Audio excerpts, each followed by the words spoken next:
Good morning. Slightly later than planned, but welcome to my creative stream where we're going to carry on with Mr. Naga here. Now, apologies for my second webcam. It's not currently working. I couldn't get it to work this morning. So it's just drawing camera at the moment. Just getting myself sorted. Let's move this round. There we go. How is everyone today? I hope they're doing well. Hopefully the volumes and everything's okay for this one.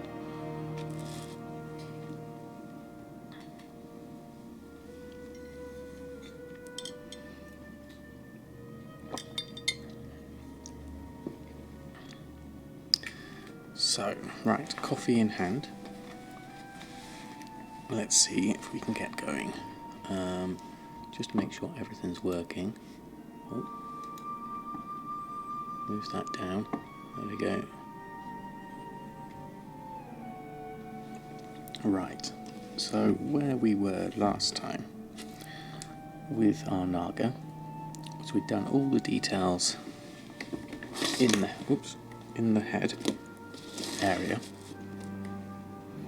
and now we need to think about what we're going to do. Move that down the bottom there.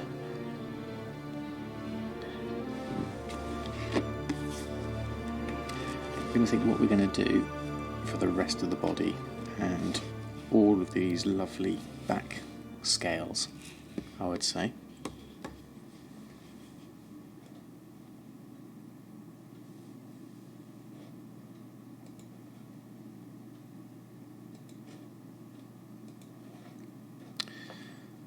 So, right, let's get started with, hold on, get my pencil correct.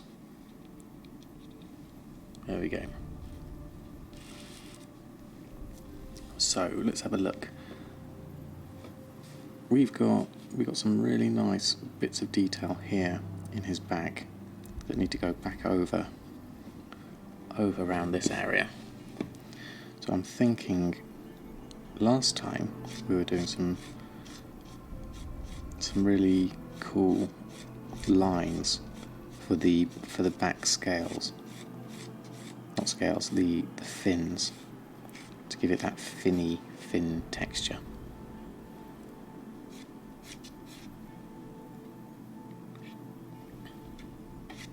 I'm going to run through those like that,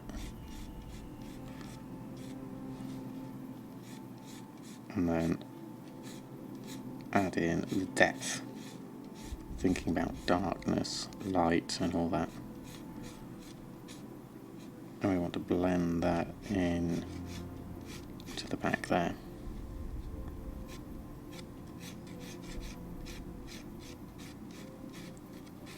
It's getting this a lot darker.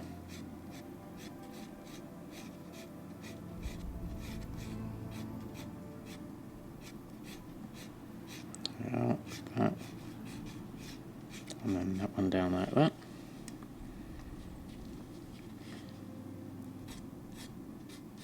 There we go. Hopefully I got everything set up, because I was having some technical issues this morning with my other webcam. It just wouldn't show, so hopefully everything else is working correctly. You can see the camera running on this one, so I think we're all right. That looks right. Let me know if the sound volume's okay, because I've turned that down a little. It's probably a little bit too much. Let's try that at 52, see how that works. There we are. So now the last time I did this, I was doing little strokes, like round ones, to get the roundness of these spines going. So what I reckon is do the same for this. This one's coming up here, all the way down there. So I'm going to do the same for this one, giving him more details and texture. It's all about the texture. I want it to be defined though. I don't want to blend into the other one. Otherwise it's all going to be grey. There we go. And then do this one. There we go. Just hold on, pop this up. There we go. And going further down, we want this lot going like this.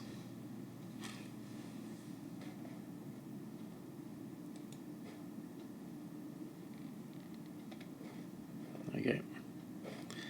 Right. Good morning, Costo. How are you? Thanks for stopping by. Apologies a little bit later today, but we had a bit of a late one last night, didn't we, with the gold stream? So back in the game with some nice chill drawing. How's your Sunday shaping up? I hope it's nice and relaxed. You got any plans for today, or are you going to be just chilling out?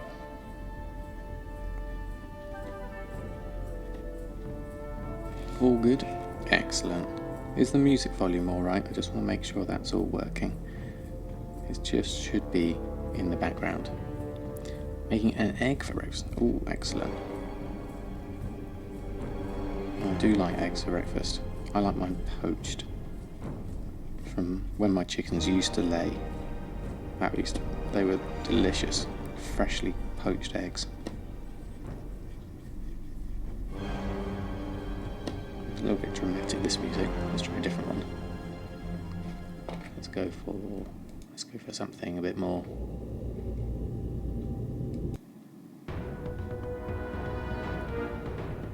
Something like that, maybe. A bit more upbeat. Something that's going to fit in with the Naga theme today.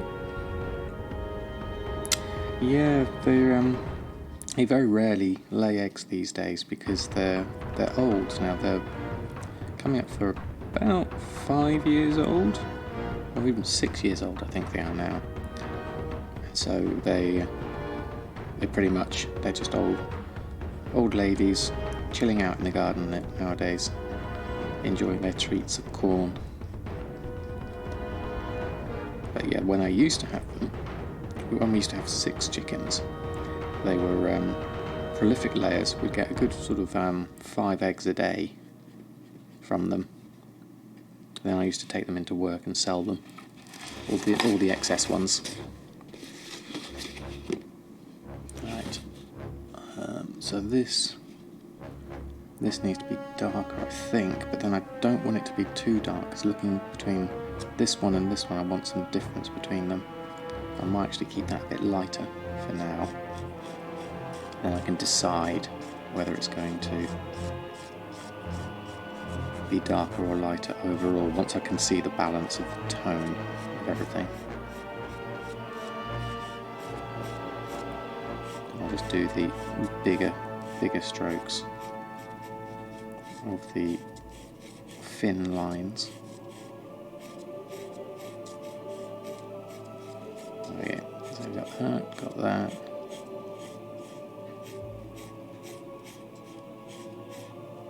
Helps to do nice bold ones on this, otherwise you end up doing little wiggly lines, which isn't the effect I want. Yeah, so you have to commit to them.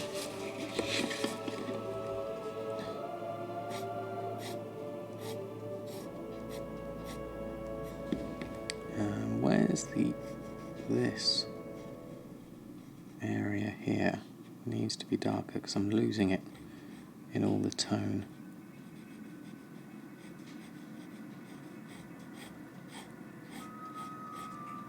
And then that line there, I need darker, like that. And then we can go back up here and then do that line back there want it to go a little bit more veiny. So some light lines, some dark lines. I need to do it dark near the edges of the next one. So I'm losing that in the shape. Kind of lost a bit of the definition there, because one's grey and one's even more grey. What I'd probably want to do is, if this was in Photoshop, is I'd draw white on this edge so that this one isn't lost. So you've got the white there, but the white's then lost as I go higher up here. So I could probably do with doing a white line there to bring out that edge. That's the sort of thing I'll do in Photoshop afterwards. But obviously, as we're doing this traditionally, we're kind of stuck with that. You could make it darker around it. That would be a way forward. I could make this area here particularly dark, as dark as I can get it. And that way I know at least I've defined that area. That will help. There we go.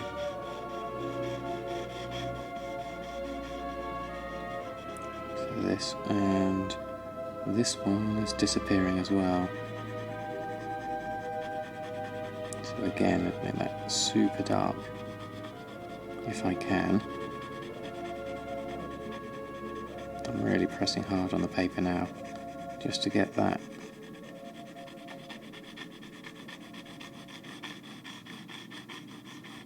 dark shape going, like that. So now you can see the tonal difference between one and the other. This one probably needs to be even darker. I'm going to lose stuff if I do that too much. So I'll just do this one for now and then decide what I'm going to do for the rest. Because that's the only option you've got with grayscale drawing, is light and dark.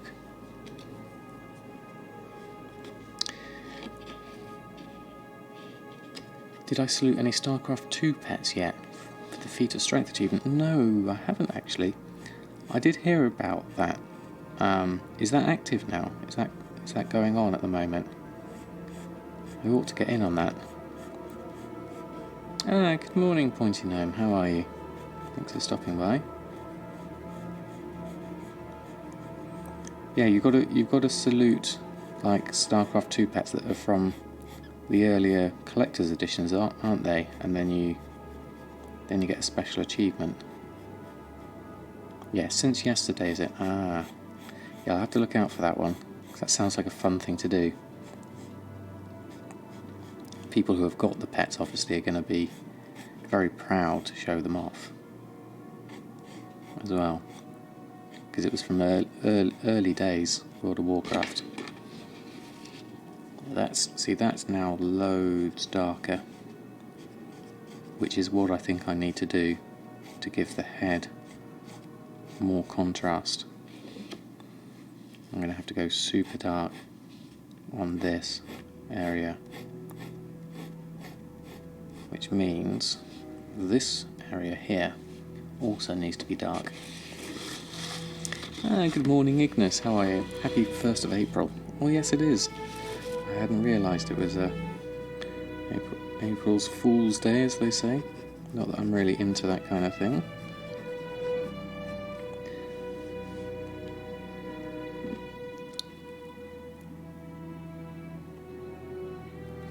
Warning, this is a scam. It's just a YouTube video, don't donate. That's funny.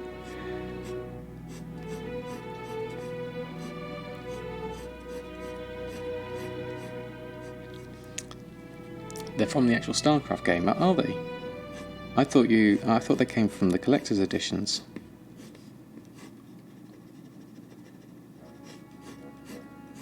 I'll have to look into that, which ones I need to do. I'm going to go super dark again on this side. which means this should be dark as well. I'm going to do everything dark. It has to be all dark. Go all in or go home, basically.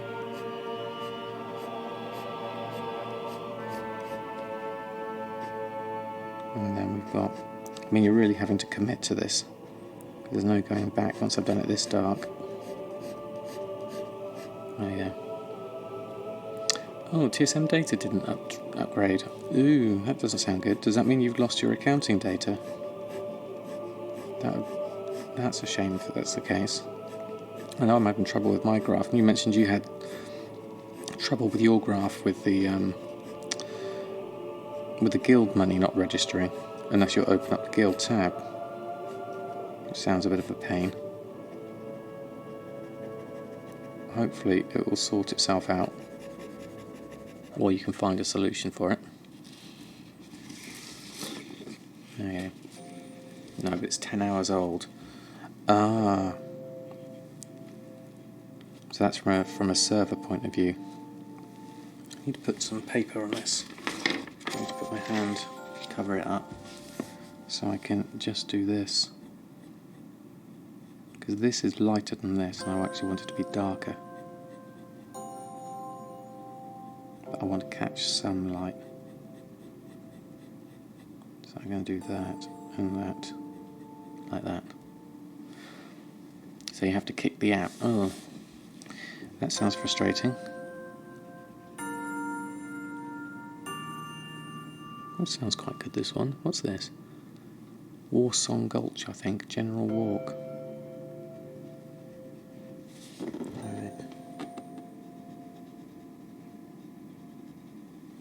There you go.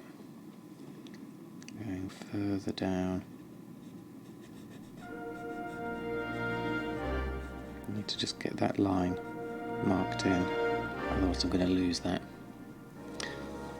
Ah, you're going to get Pierre, are you? That's cool.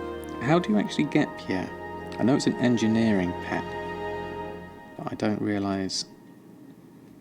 Are you going to buy or make Pierre? I didn't think you did engineering. Oh, you had someone craft you one. Ah, excellent.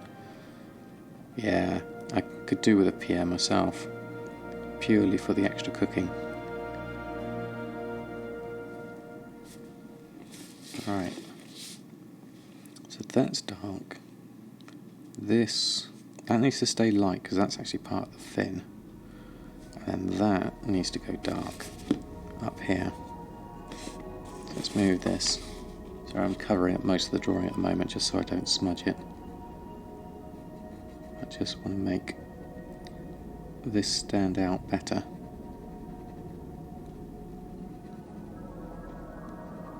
Yeah. And then I can turn it upside down. Whoa, 15 days. That's super time consuming. Is that all on daily cooldowns? I can see why people would pay for that. I think it's a great idea, having a portable cooking fire in the same way as you've got like a portable mailbox now and things like that. I think those are really nice quality of life things, but it's nice that you have to work for them and get them, or in the case of something like Little Ragnaros. Good morning, Mr. Grumpy Face. Thanks for stopping by. It's like the cloth, like the celestial cloth, is it? It takes a while to do all the cooldowns, and it takes so many of them that it's kind of expensive. Thank you, Ignis. It's very kind of you.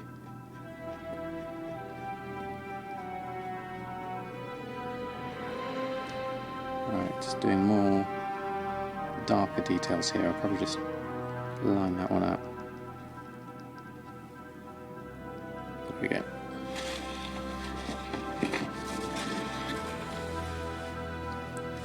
So now we're going, now with the dark bits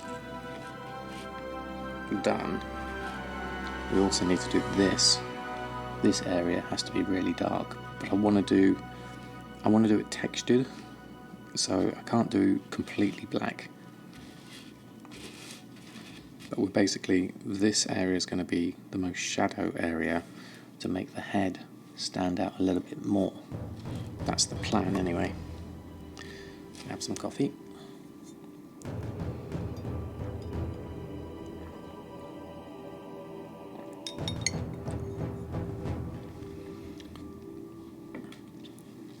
Alright, yeah, I need to think about this one.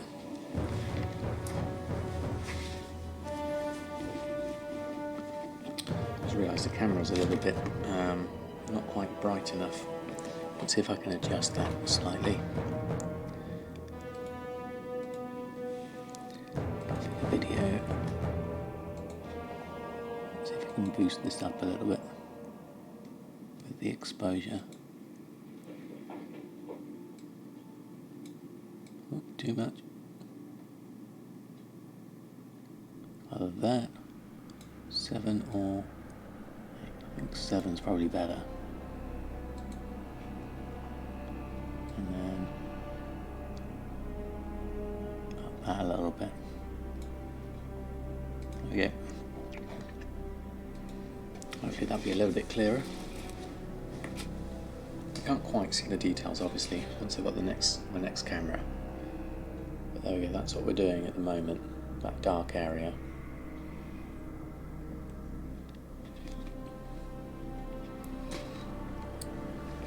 So we'll go with this dark area now, which I want that shape. I want some kind of, this has some really nice scaly bits in it. So I want to put the same kind of scaly bits, but it has a wrinkly line this way. So I'm thinking I need to at least do those lines in to define the shape of him, the shape of his neck bending, because that's the key point. And I need to keep those white highlights there, otherwise I'm going to lose that shape there. So this all needs to be dark.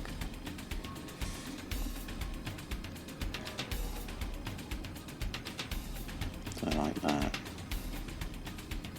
But then these ridges that I've kept light need to also be dark.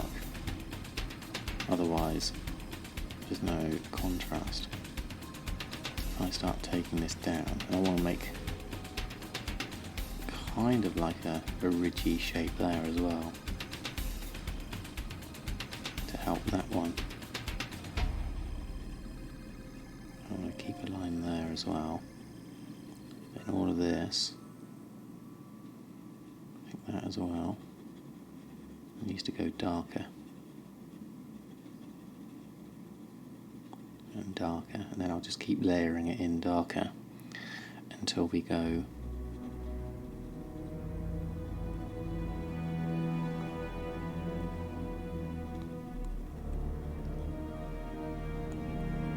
more subtle. And then you do kind of lose the detail because we're going so dark, but you do want this to stay dark. So I'm just colouring that in. I might use another slightly softer pencil just to help shade that area down.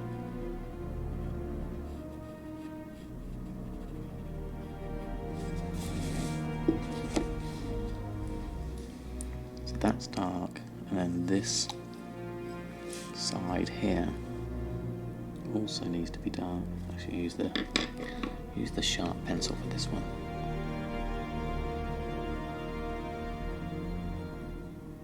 Because again we want the highlight there.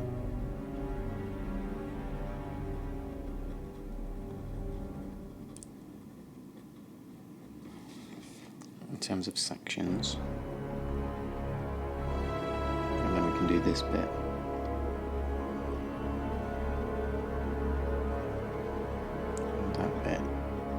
It's again going to be, that's going to be dark. That bit is going to be really dark. There. That. And then this side, I'm going to give it a good hard line along here, because that, and then the fin actually comes out into the light here, so we do want that light a little graduated perhaps. And then that.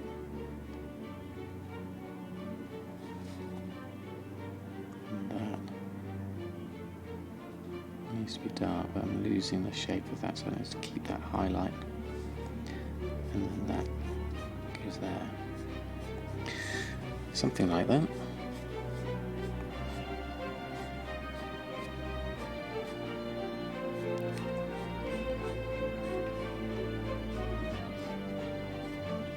This, we want the same super darker here,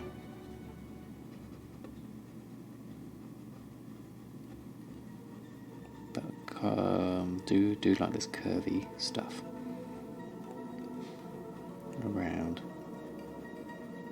It's harder to do it this way around than it is with the paper upside down, but I kind of need the control to keep that area as dark as I can get it for shadow.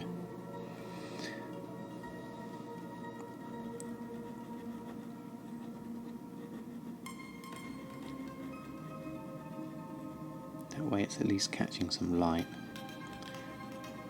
and then we can work our way up, keeping that in the shadow for now, and then it can come out of the shadow. Good morning, Ryuka. How are you? Thanks ever so much for stopping by today. How's your Sunday shaping up? Hope all is well. We're just going through doing some back spines on our Naga drawing at the moment. Currently he's covered up because I don't want to smudge his face whilst I draw these spines along here. I do want that to be darker, so I'll turn that round. There we go.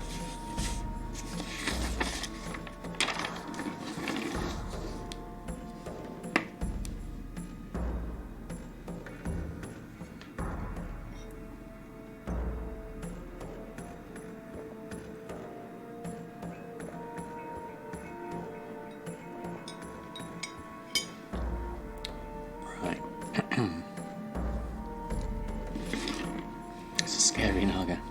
Yeah, it does look a little bit mean, this Myrmidon. Not a happy little Naga, this one. He's a bit fierce. Not like the grey mane I did the other day. He turned out to be more happy, I think.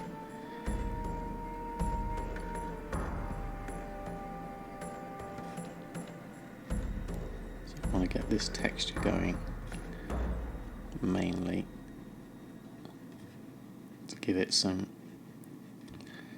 for your eye to follow that's different, because these lines, the fin lines are long and straight, whereas these are short and curvy, so your eye's got something different to look at, and you can make out the difference between, because this is so dark it's hard to actually work out what's what, so you need something like this texture difference to be able to work out what's going on. And then I can keep it lighter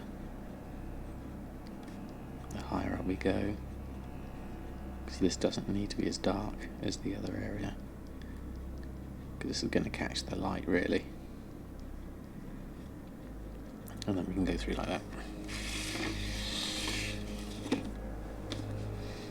But then you need to kind of, looking back on it, you need to define the shape a little bit more.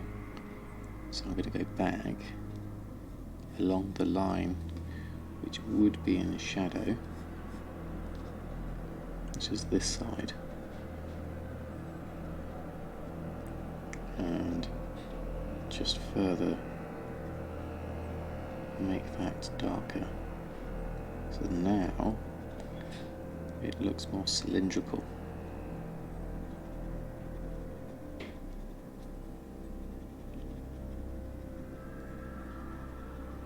Through there and through there.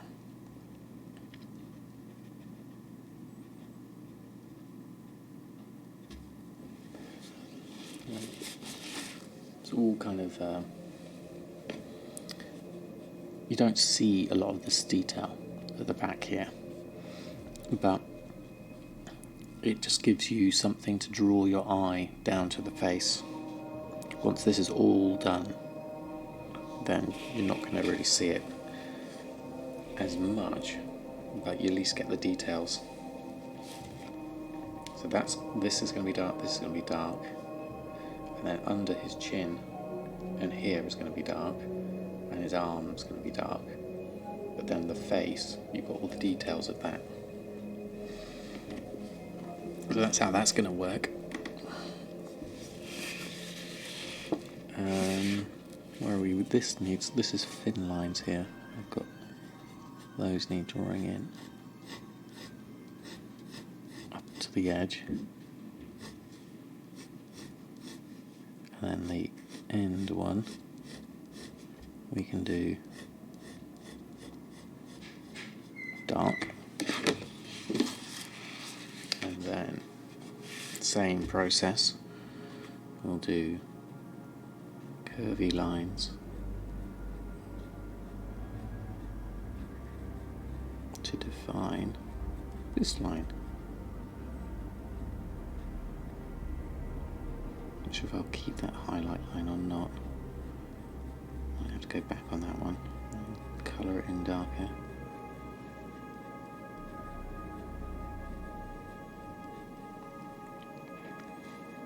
Looks like dainty strokes. Let's do that dark actually. So I want that in shadow. And I can work the gradation further up.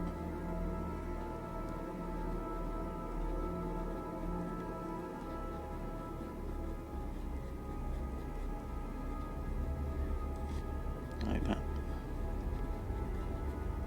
Doing it a little bit softer, I think.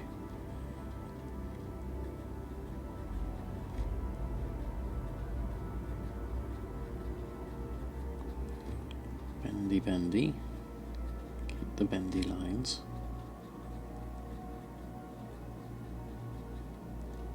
Because that way you can got a bit more shape coming round.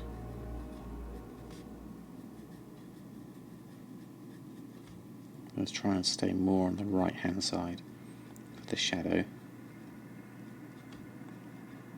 and then leave the left side more light.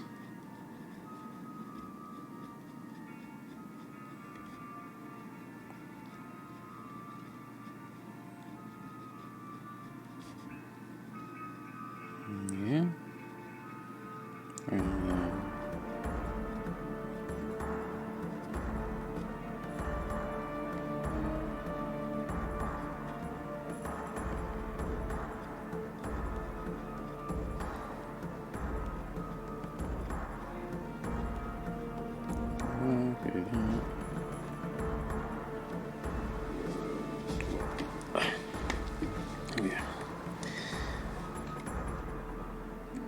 Change position. Don't want to cramp my legs up too much at the moment.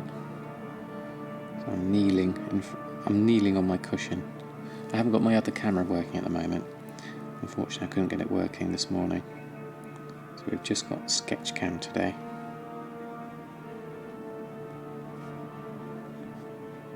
And then hopefully, well, not hopefully, next week I'll be ordering do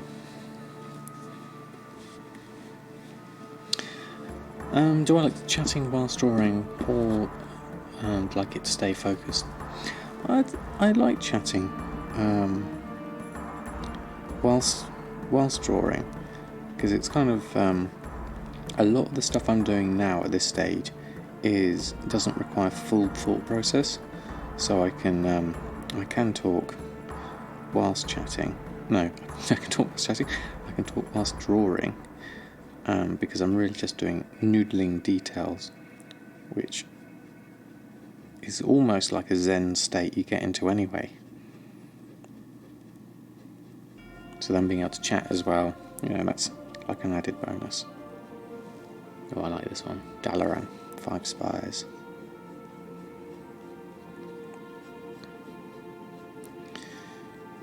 So I wonder if those Obliterum sales came through last night.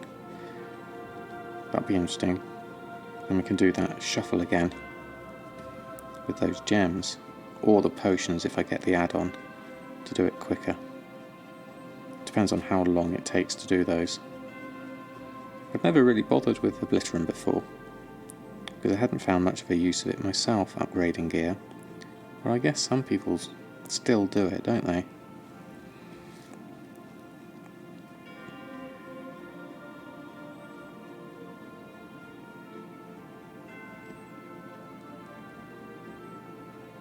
It'll be interesting to see if they come out.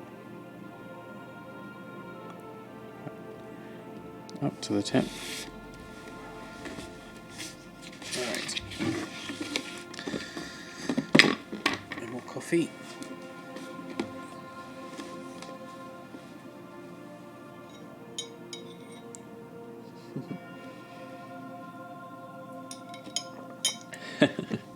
Hey Sharkin, how are you? Yeah, the auction house has been taken over by Naga. How are you doing today? I hope you're well. Yeah, if they don't want to jump into LFR instantly, so that's what you'd use your Obliterum for, really. You want to gear up quickly, and you just throw money at it. So you buy, what would you do? You'd buy crafted gear, like, was it 850 gear, and then you'd upgrade it to 890 using the Obliterum. Or would people go straight to, I guess you can't go straight to the Veiled Argonite route, because you have to at least be strong enough to get into Argus, don't you?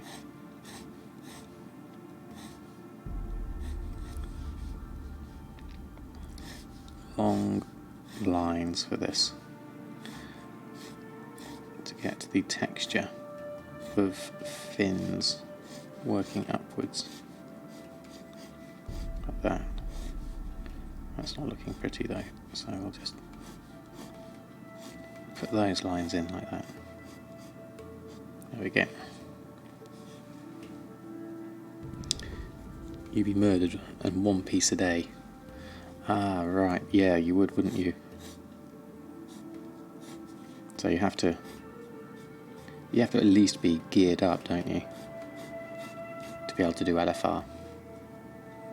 You need 9.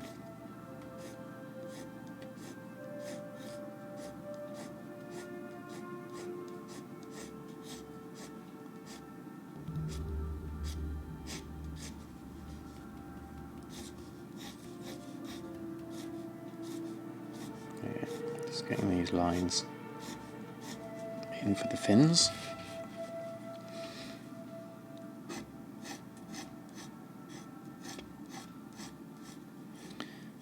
Yeah, raiding's one of those things that, I mean, I like the idea. I like LFR, and I like being able to pick up a raid every now and again and see some content.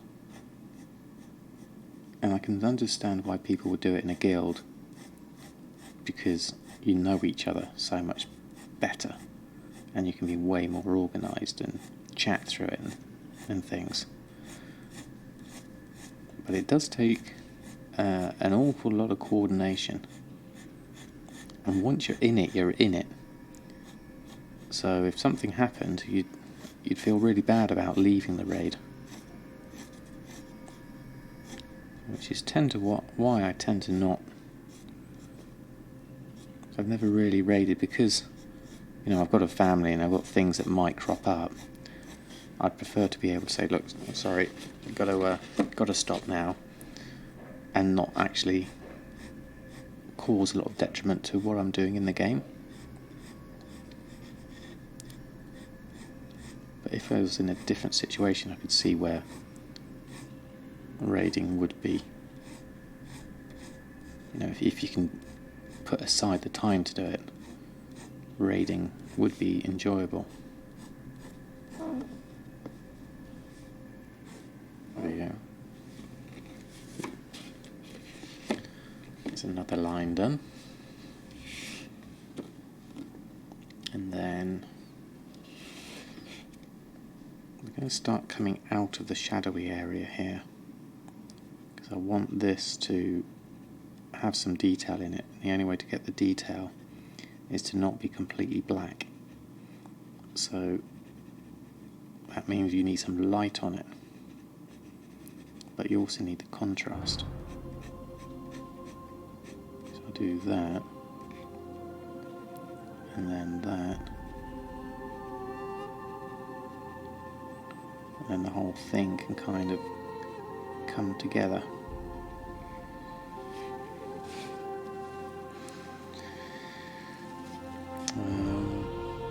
That I think I'll do darker.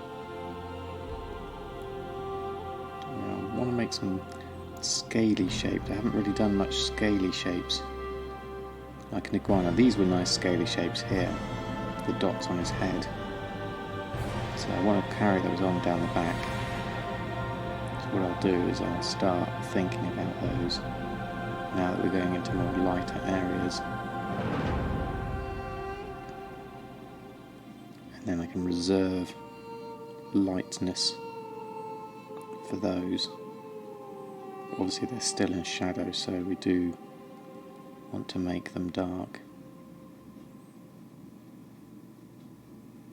Like that. And then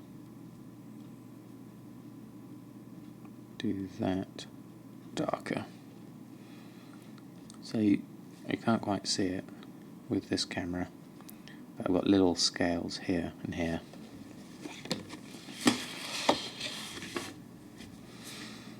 So now we can do the next lines.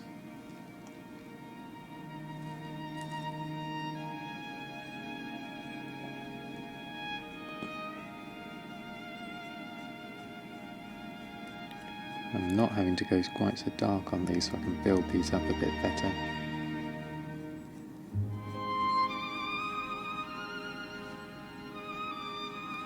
This is a nice one. What's this? GH2 Day 2. I wonder what that is. GH. Grizzly Hills?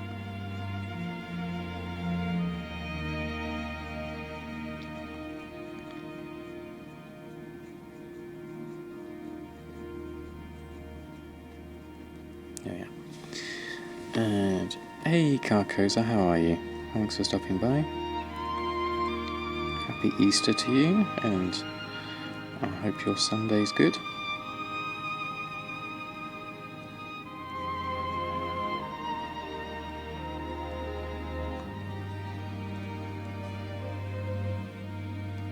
Just going through our Naga details, spines.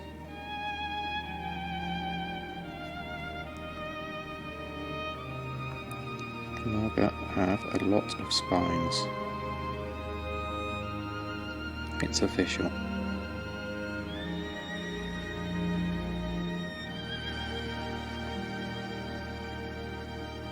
Yeah. And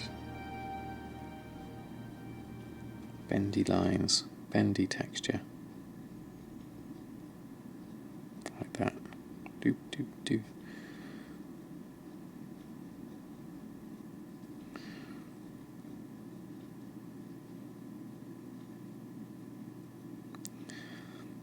So I was having a look at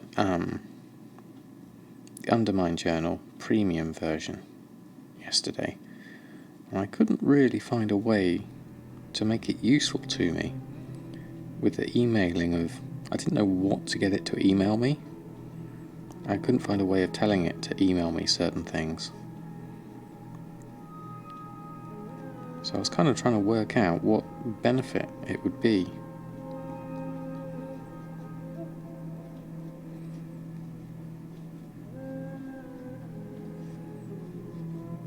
To how I could set it up to be of use to me. Because if it's going to email me something there's a good deal, but I'm not at my computer to be able to capitalise on that deal, then it's not as useful. I guess the only time it would be useful would be a sort of in-game alert or something like that. Maybe that would work better.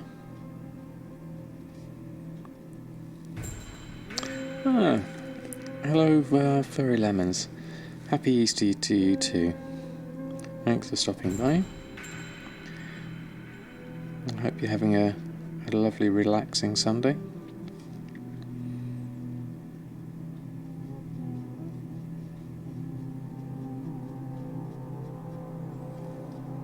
Alright, we're going to do some... I've got shadow here, but I haven't got shadow here, so it looks a bit disjointed. So I'm going to have to do this darker down this edge. I'm only doing like tiny strokes to try and get this working without losing the texture that we've got in here. So we want that going. I'm having to press quite hard to get these in, but we want that whole line. In fact, we want all of that to be darker. I think what I might do. That's all. There we go.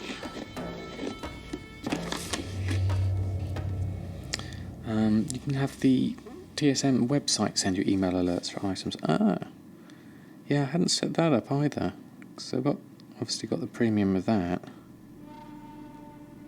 It's not something I've looked at setting up because there's so much I can find in-game already.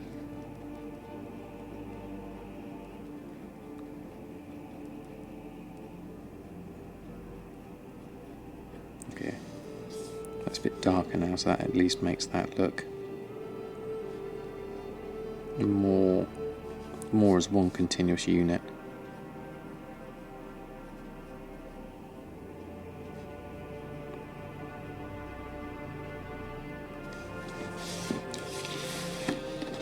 So that's another spine done. So we can move on to doing... It's nice when recipes pop up in the auction house. Oh yeah, that's a good point. That's something I would use. I could do with a list of recipes to collect, and then only ones that dropped recipes, and then use the alert to tell me. So it would be more useful for items that rarely come up if you're in the market for them. So it would be ideally quite a small list to be manageable, so that you then notice it when it comes up.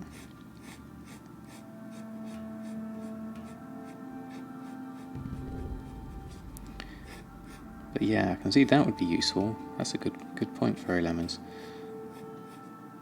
I think I would use it for that. So the next thing to do would be to make some sort of list of what I'm after specifically, which is a thing I haven't actually looked at.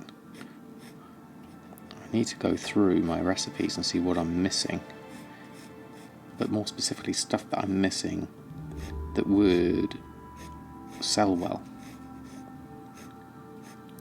So the first port of call will be to look at my Unlearn tab in TSM and pick out anything that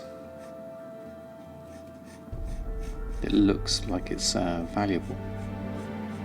and then I could use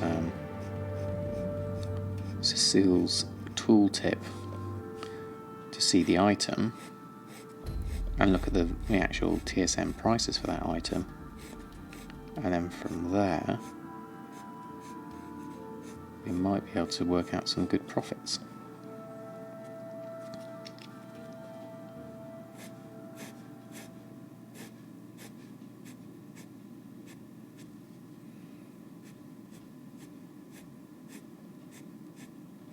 And this I want dark, because all the base spines are dark.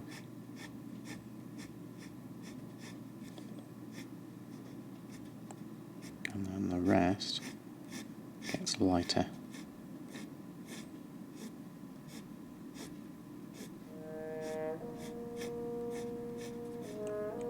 Like that. And then I want that dark, definitely.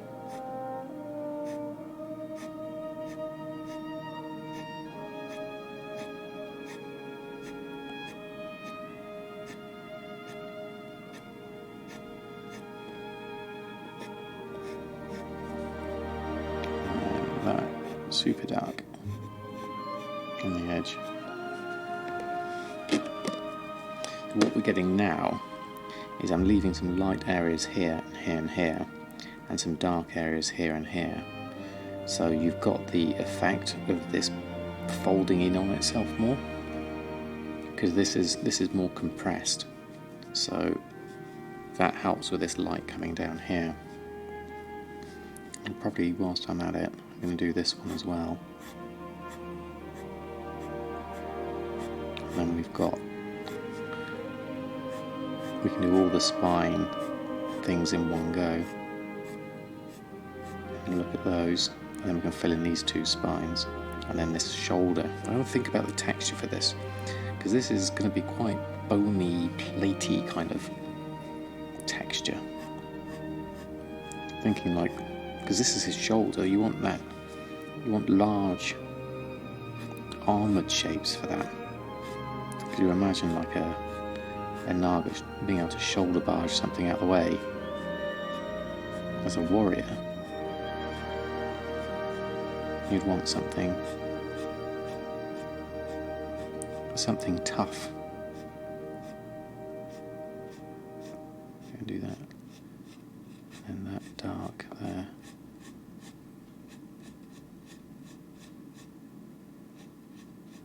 Do that and that.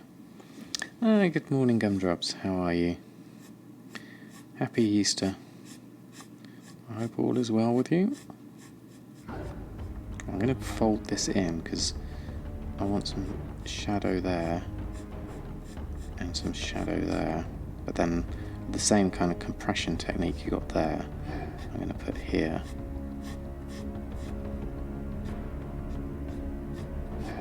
And then put that in there.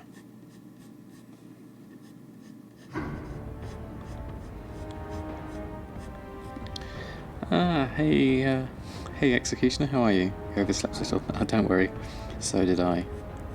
I didn't start till about 10:30. There we are.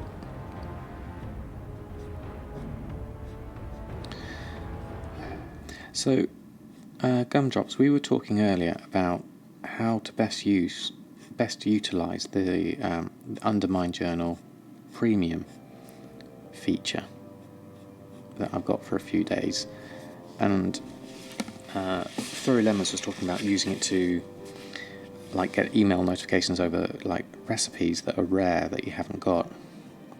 Can you think of any other good uses I could set up email alerts?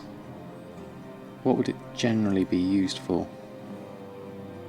Because I'm assuming that's the main thing for it. It is email alerts when something comes up on. Obviously you need to be near a computer in World of Warcraft to be able to buy it, because I haven't got the mobile app. I wonder how I could best use those email alerts.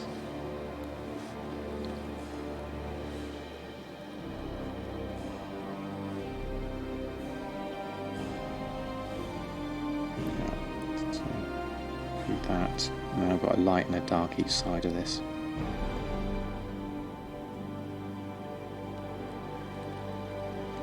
It doesn't have to be rare stuff. You can set up an alert for items posted below a certain price. Oh, okay. Yeah. So if I have a threshold for chaos crystals, because they do go, they're going below 150 now, which is kind of a shame because I've still got 3,000 of them at 200. But yeah, and leather. Leather seems to be a real struggle for some things. And then Spirit of Harmony would be another one I could think of.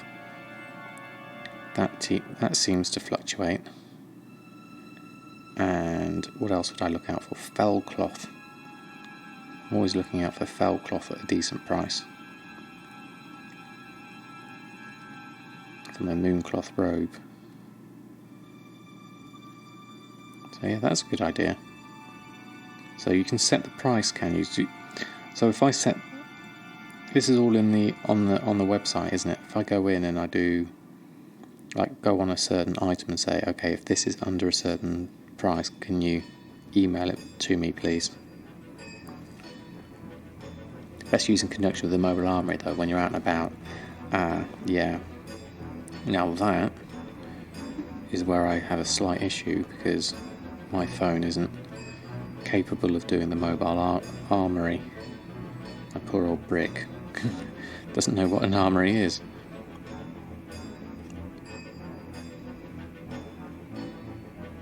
But yeah, that's a good idea.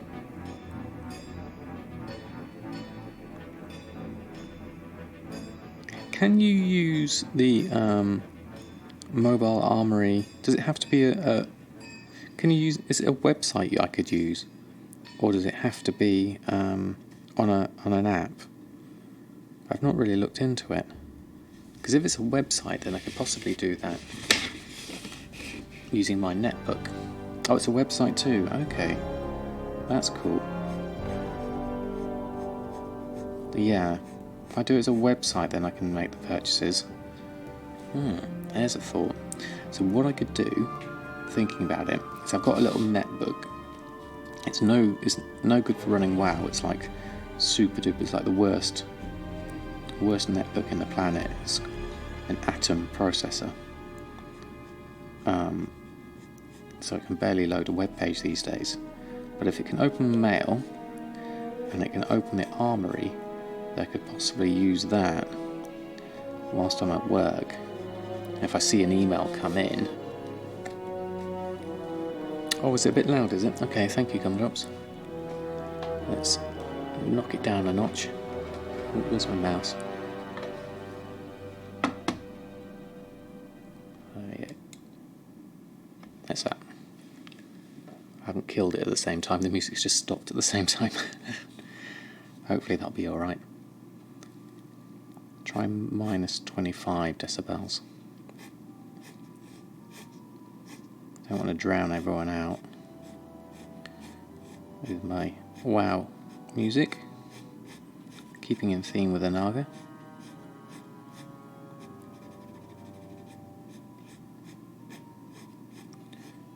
Although I'm thinking The Little Mermaid Under the Sea would be also quite cool music to have.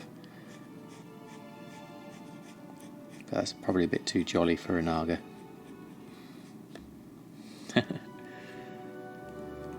Hey, Sharkin.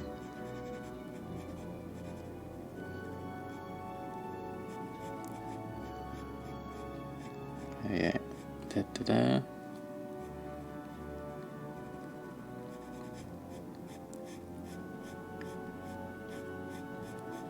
So what's everyone up to today? Are they doing family stuff? Or are they chilling? No stream from you today. Was your big one yesterday? Yeah, it was a massive one yesterday, wasn't it? That's quite a nice feature, doing the economy wrap up in the same. Because then at least it's kind of it's almost like a live news site, isn't it? Leveling herbalism in 2 characters the old way. Running Azeroth. That sounds fun, Roika. I like... I used to find it quite frustrating, though, not being able to pick stuff, because I'd kind of like... My herbalism hadn't grown with my levelling for the zone. Obviously now with the levelling changes, that's not going to be so much of a case. You can stay in a zone whilst your herbalism's levelling up to the right level.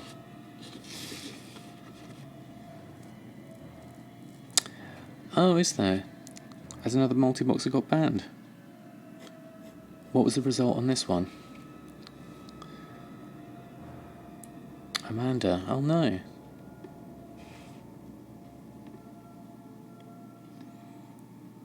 Yeah, I'd be slightly concerned, Ignis. I don't know what's going on with them, with these bans, because multi-boxing is not the same.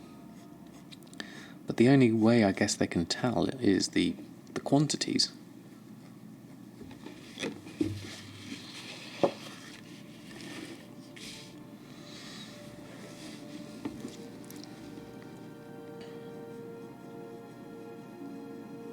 But it is a worrying development for Blizzard, if they're going to ban activities like that.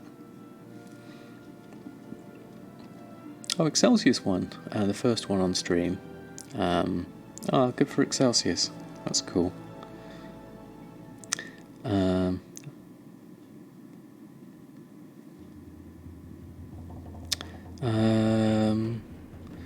There might be some bad news. The link you used a few months ago doesn't work for you right now.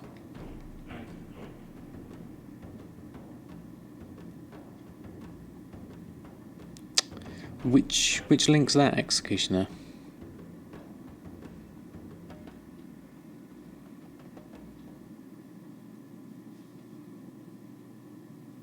Yeah, I think it is.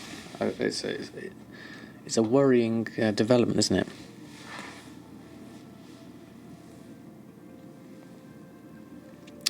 Ah, right, the auction. Okay. It was loading really slow. Okay, cool. Thanks for that, Executioner. I'll have a look at that off stream. Oh, hey, Official Turtle. Did one of your 15 accounts got randomly banned 2 weeks ago? Oh dear. Typed the whole message, got back to the link, and it worked. Oh, weird. You had a multi-boxer yesterday on your server. He attempted to crash the whole economy. Yeah, I remember you saying that, because it was a bit of a problem, that, with the ley lights and the Arcana prices, how they were. Or maybe he sold everything. That's true.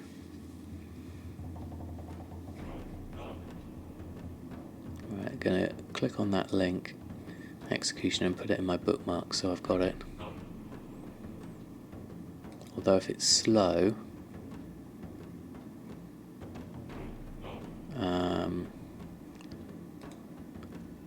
okay, let's add that in properly. Name. Let's call it that for now. There we go. Got that on at least.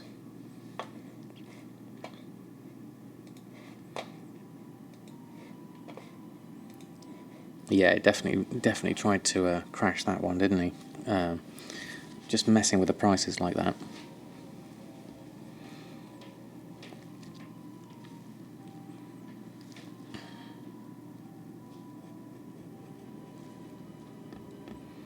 He's trying to sell at pretty low price before someone bought all of it. Yeah, I think people generally do. If you're on the auction house and you see a bargain, that's the whole point. Is you want to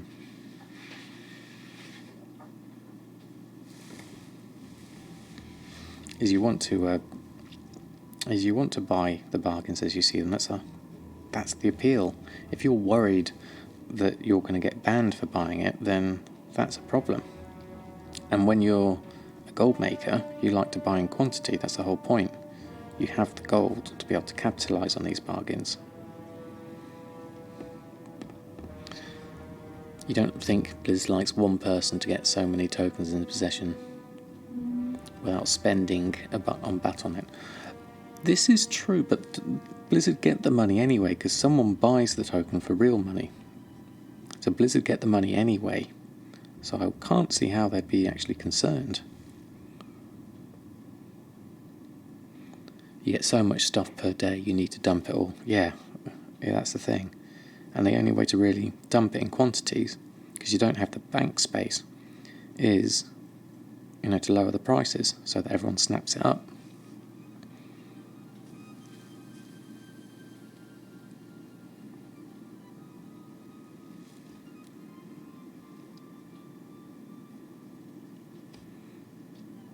I mean, I think the system works really well, because that was my main incentive to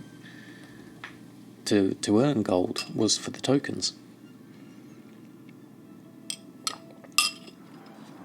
Even though the most efficient way of my time is to earn the money to buy my subscription, at the moment it's not quite as fun as thinking about, if I get in gold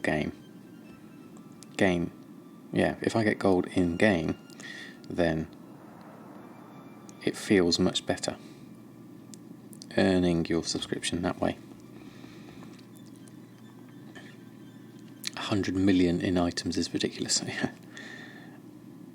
It does. The numbers do go pretty high. I mean, from what I can tell from other people's streams and listening to people chat about it, yeah, some people particularly, can have loads of money. But that's just how they play it.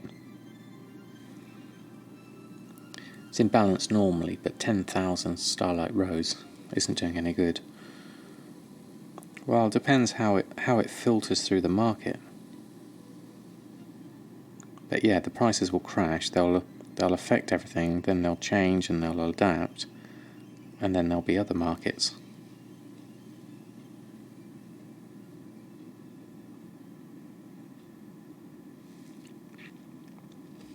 It's gone. So you think Blizzard shared your view? Do you think they took it off? Yeah, it's bothering someone else's gameplay there. That's the issue, isn't it? Because someone who doesn't have the ability to multi-box, it's not really about multi-boxing though. It's about not everyone can get those quantities. But I don't think you should dumb it down just because some people can. I guess it depends on how it's done, mainly. How it's implemented, how it's resolved, and how people can do it. Yeah, everyone's allowed to multi-box. 500 gold stack is nearly the normal price here in Outland.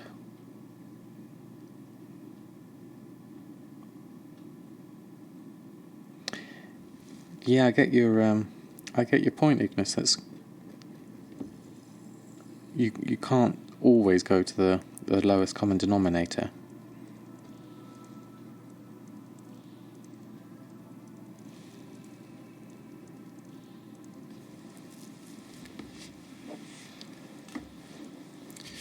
It's one of the things I kind of thought early on is not to get too het up, that there'll always be someone who can earn more gold than me in better ways, or do better at the game, or have more time, or have more money. It's always going to be that.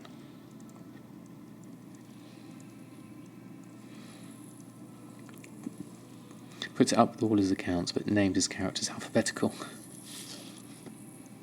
Thank you, official turtle.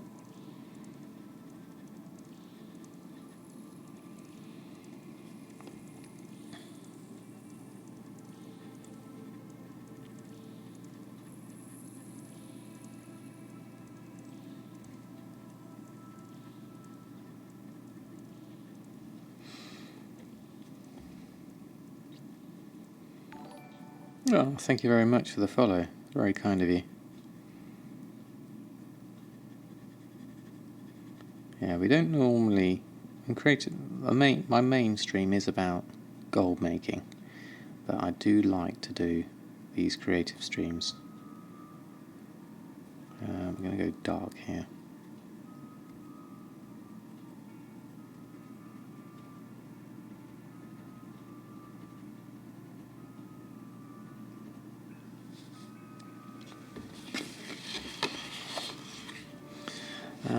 quickest way to get primal life?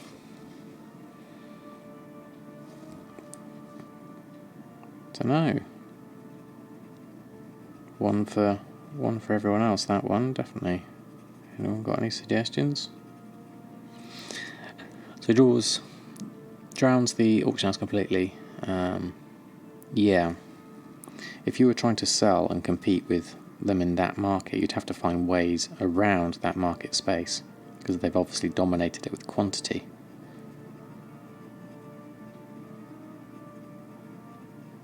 Which, you just can't compete with unless you can do the same yourself. Kill the big dudes in Zangma March. Ah. I think I remember doing that way back when. Not for farming purposes, but just general levelling. I was in on a primal life farm on Gumdrop's stream in Zangarmarsh. You kill the bog dudes. Yeah, I think that's what Costa was saying, wasn't it? It's always going to be someone better, faster, stronger, smarter, richer. Yes, that's my philosophy, Turtle. That's exactly how I do things in my life. Run the first part of normal Underbog up to the first boss, then reset. Heroic or normal, doesn't matter. Or give more motes. Hey, almost Combi. Thanks for stopping by, and thanks for the advice. I need to have a look at the texture I'm making here, because it's not quite... No, actually, no, it's not too bad. I didn't want to lose these ridges here, so I need to just noodle in the detail carefully.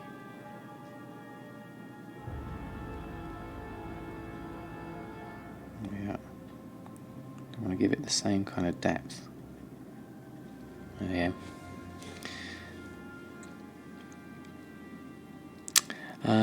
Doing that at the moment, but yeah, higher drop rate at Hero. Oh, interesting.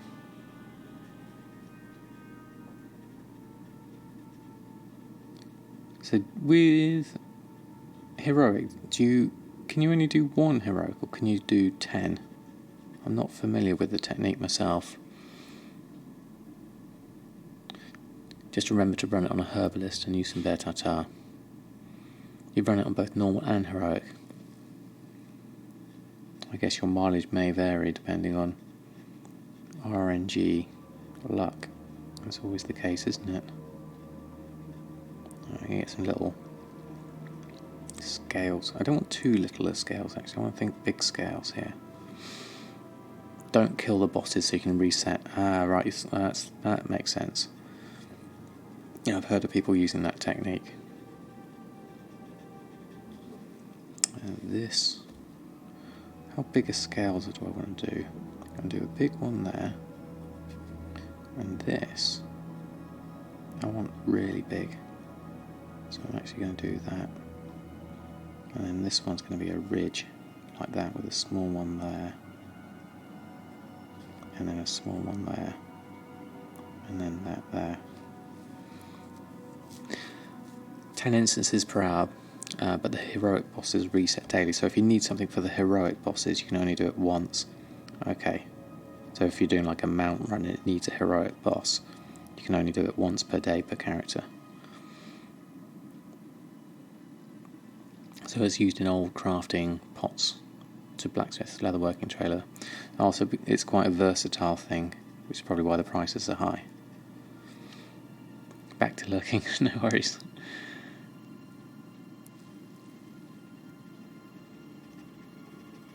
Let's go darker. Definitely want to keep that highlight there. So just be very careful drawing this bit.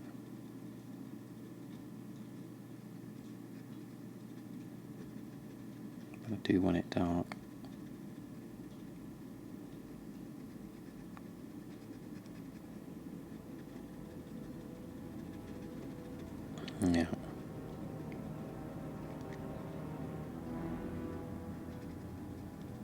Yeah. I mean, is 6 to 14 gold, is that okay in terms of what you need to make? Can you still make a profit? Or is it just kill your profit margins?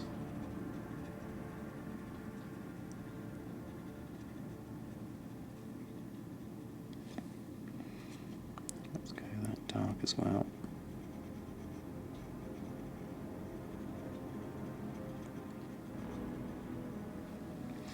Yeah. And then this, I want a really nice shape here.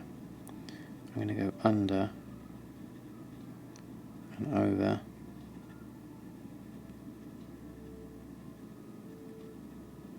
And round like that. And that's going to go lower. And that's going to go darker. And this definitely is going darker. And then that line there. Like that. Herbalism to herb the elementals. Suppose, do normal herbs have a higher chance of primal life when herbed inside a dungeon? Has anyone run any numbers on it to see what the difference might be? You need to get some percentages, really, wouldn't you? Although I guess you can, when you're doing it, you can get a feel for what it feels like in terms of numbers. Actually, I'm going to swap pencils to this. I want to noodle some round details, so I need to go round like this.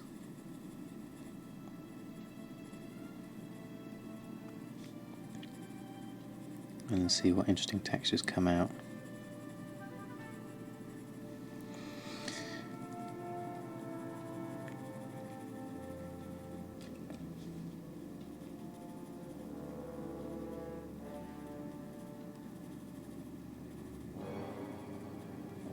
Yeah, hear that. And then this is dark. This is all dark. This, I want this to be joined so I don't lose that shape.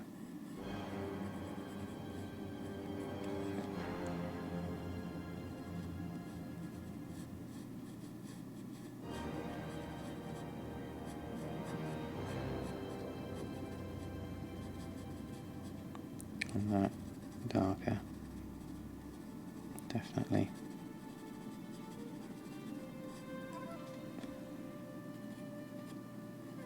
Yep.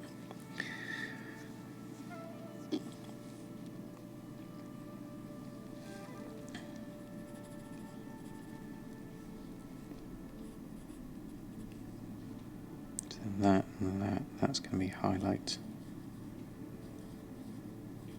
Let's do a ridge of circles there. And then that can be a big line there. And that is a plate in itself.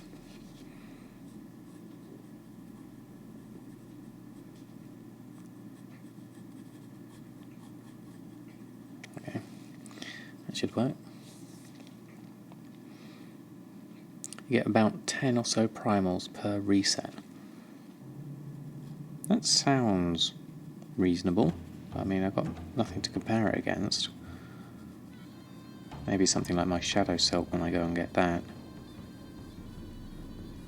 Getting that kind of number to me feels like a nice number. It's about as best as I can quantify that. Obviously it depends on the numbers you're after. Let's go back. Actually no, keep this one. Do that. This I want dark. I want that. I want dark in there. Actually, that's changed the shape of it completely, but I like that. It's making it look like an actual ridge scale and do that throughout.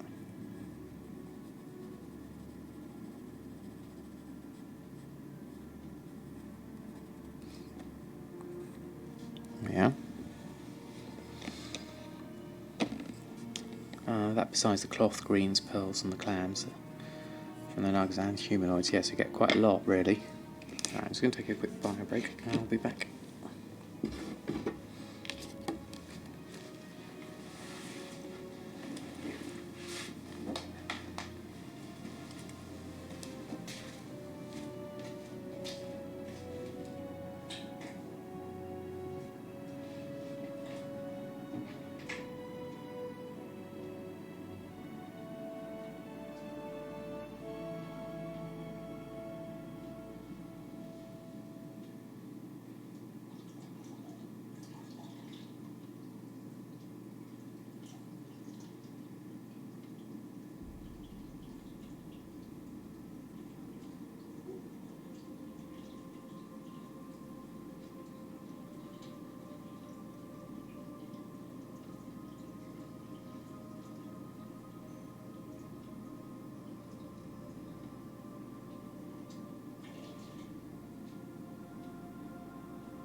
Right, I'm back. Good morning, Hieronymus. How are you? Thanks for stopping by the stream.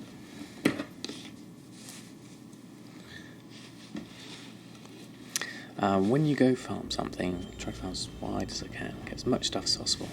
Not just one thing too. Shuffle the stuff into crafting like greens. So basically you're maximising what you're getting and your time for it. That sounds reasonable. So it's not just what you're farming, it's everything else around it.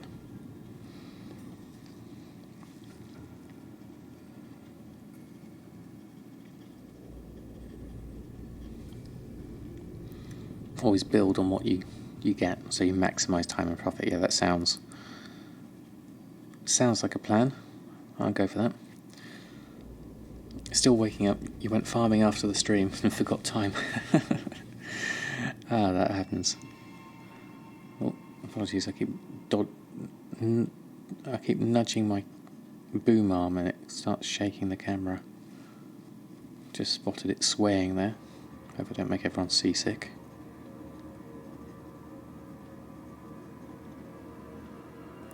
This is in full sunlight, so I'm not going to go too dark on this. But I do want some details where I can get them. And it needs some depth to it. So some of this has to be in shadow. Like that. And then I want some texture so I can put some little bits of detail on here. I said 3 hours. 3 hours, that's not a lot. Could do with more than that for sure.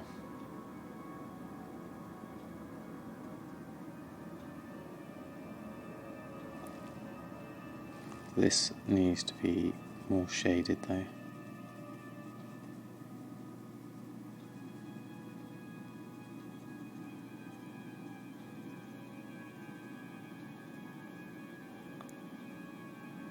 Except for that.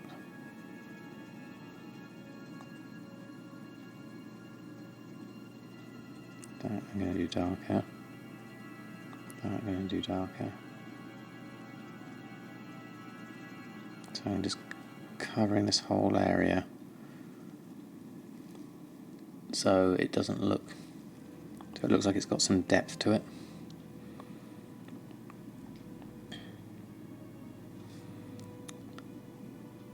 So 100 per 10 dungeon runs.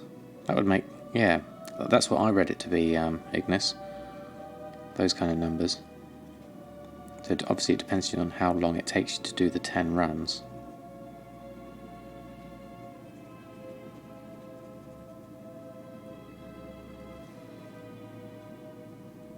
That. This needs to be a bit darker.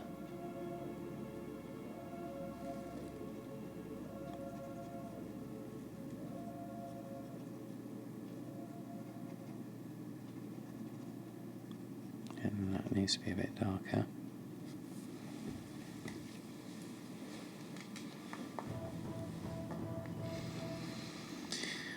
Right, moving down. 10 runs would be very fast at the moment. You have a non-herb character part before the instance, and you only farm the 4 or 5 you need for your leatherworking crafts. Okay. So that would give you what you need, I imagine. How am I going to do this? I'm going to do some lines. Keep the level and narrower there.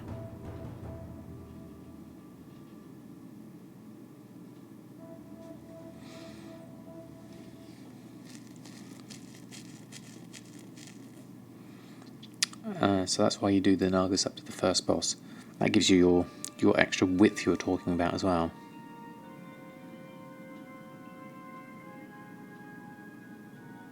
About 6 minutes. That's reasonable.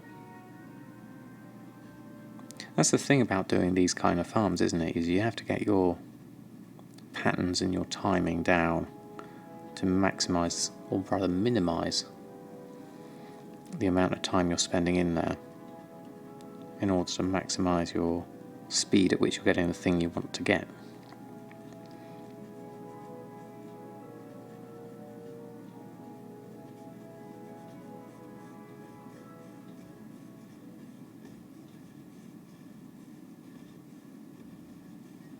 Kind of making up the texture here. Not quite sure what I'm aiming for, but just kind of wobbly lines.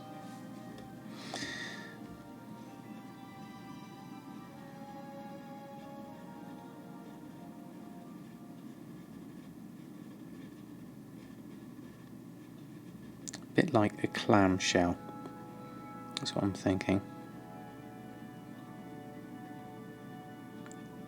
Seeing as we were talking about farming pearls from clams, let's do Naga shoulder pearls. Not too wobbly though, we want to keep the line.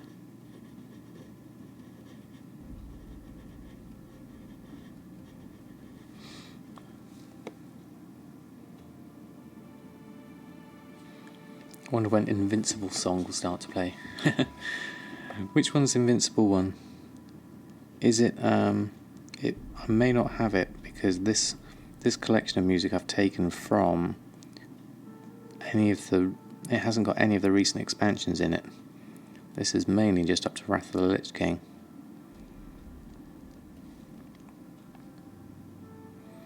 Like farming for Motes of Life, go with a herber.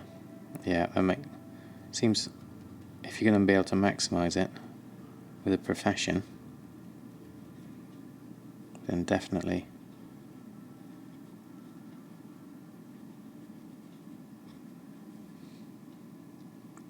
Oh, that's why you asked. Is it Invincibles? Is that the Wrath of the Lich King one, is it? You play the soundtrack whilst working too. Yeah, it is cool. one's going to be darker. It's nice to have on. I like putting like film music on when I'm drawing or working. Film soundtracks. They make everything more epic. More epic.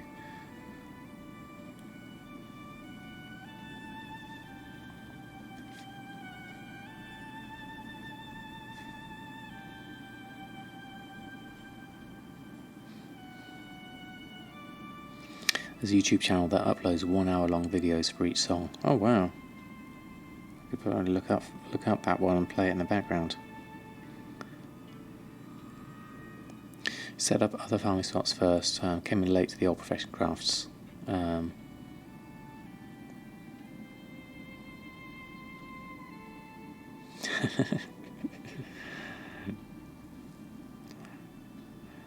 That's funny, pointy name.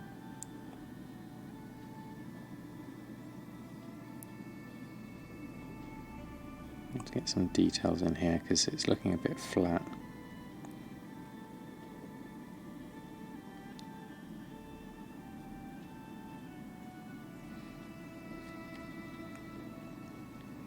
And I think I want to get some actual shapes in here.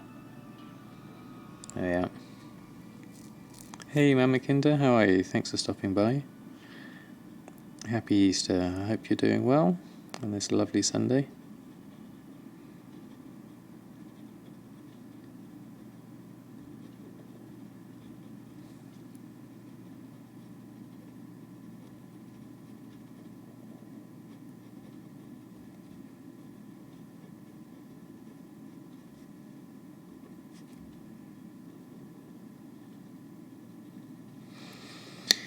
There we are. Do this.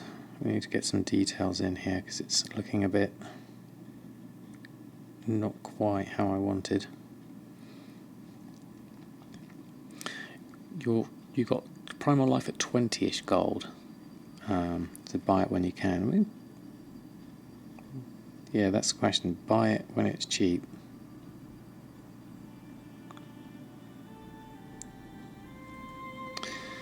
When you manually post something because people overprice it like crazy and changing an operation for it will be overkill, then apparently forget to bid price properly. Sorry to hear that, pointy name. I've done that myself with my rich purple silk shirts. Feels bad.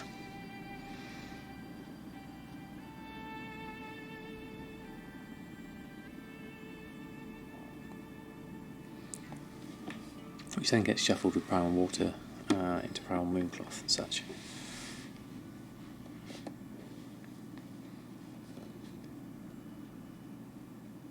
Yeah, I do like my mooncloth.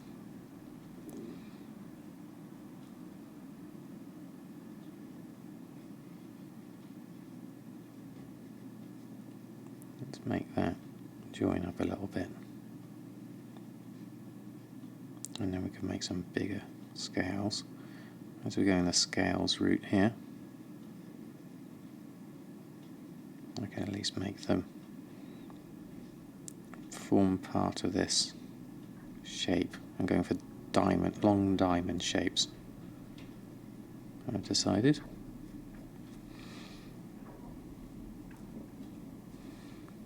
It was a crafted robe as well. Oh, sorry to hear, pointy name.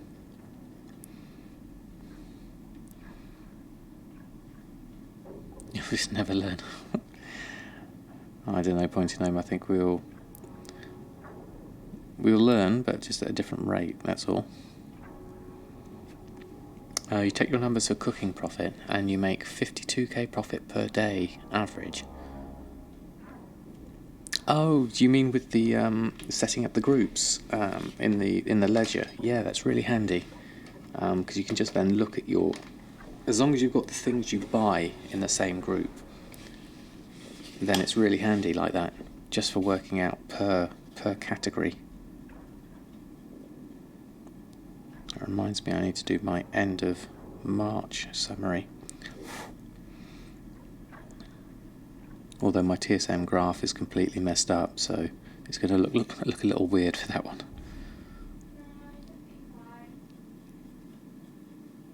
Right, where am I going with this? I've got some interesting things, but I need to think about how I'm going to do this scale detail. Do I upload my art somewhere? Not specifically into one place like you would ArtStation. The ones I've been doing here, I've been putting up on Twitter and Discord when I've done them. But this is kind of like a new venture for me. I mean, my other drawings and stuff I've kind of had on my personal website that's completely not World of Warcraft related, so I haven't combined the two. And it's something I could think about. Because I don't know if I can actually show them on here, because I haven't got the desktop. How could I do that?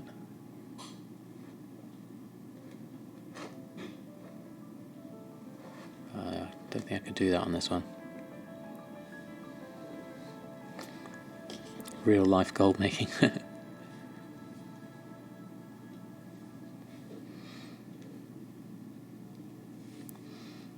Yeah, I'm not sure what to do with my drawings really. Probably guessing, put them as part of a giveaway or something if people are into that, or would be interested in something like that. So I'm rapidly coming up to 1,000 followers on Twitch. So I'd like to do something to give back to all this amazing support you guys have shown me.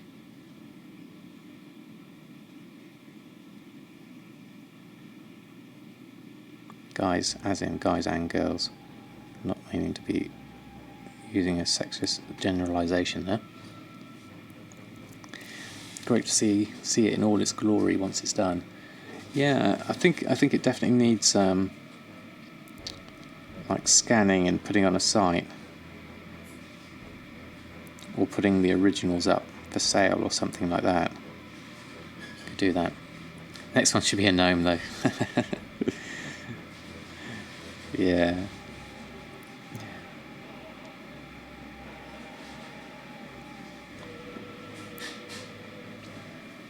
Oh, in before Costa, what was that one on? Did I miss one? No, not sure.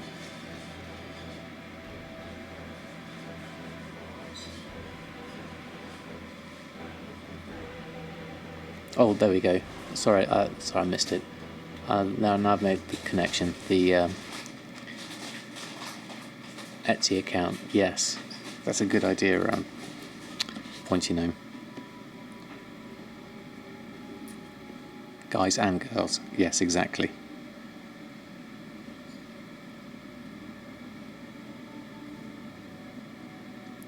A gnome with spikes.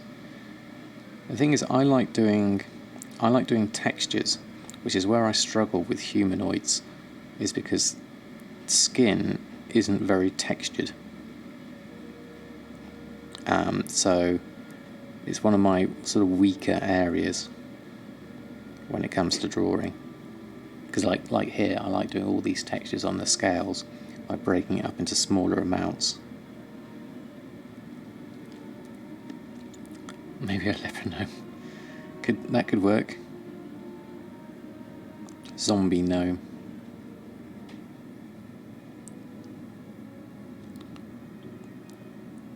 Yeah, it's yes, I think it's the right word. Leper would be someone with leprosy.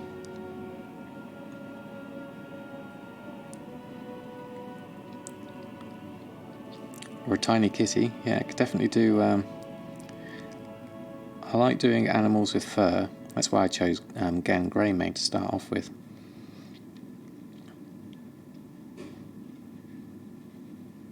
I'm thinking of joining this line up here with scales, so I have to make sure this joins with this, and that joins with that, and then I've got to somehow connect this up. This should be dark because this is inside the collarbone. So I've got to think about the shape here because it should really be up like that. And then that should be a line in there. But then this is all dark in shadow. And then, so I'd connect that up there. And that connect up there. That would give me the kind of shape I want. So just roughly sketching out the details of what I want. And then I can work those details around. Yes, I tend to use the same. This is a regular retractable pencil with a 0.5 strength to it, which I use on most of my work. But then I've also got an HB that I use for like broader areas where I don't need to be quite so detailed. Like here, I could use that one. And then I've got a 6B here, which I could do for really, really soft areas. You can see there the nib's completely soft. Nib, the tip. And then I've got the blue ones for the light outlines, which I do first. But most of my work is with this one.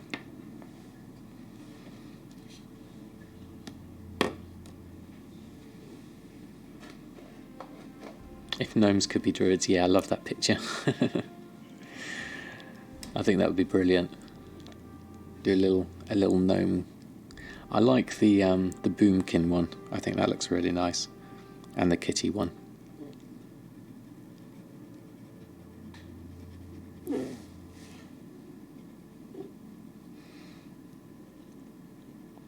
I want this dark because this is in shadow, which means this has to be really deep, and that. So I'm going to lose some detail here by making it so dark, but it gives me the contrast I need, and that's definitely dark, so that's in shadow.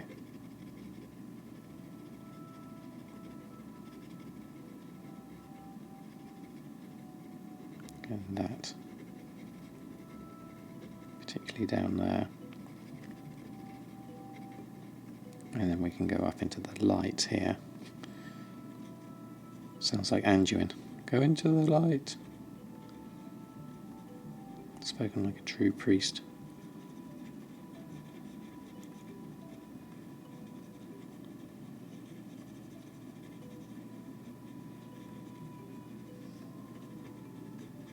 And that I want dark as well.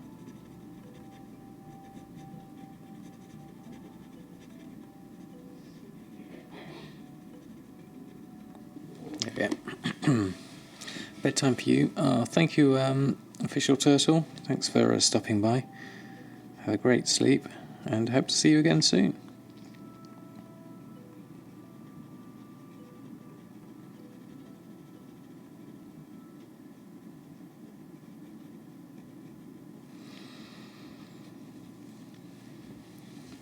Alright, I'm getting some detail. Can you see the... That's the kind of detail we're going for.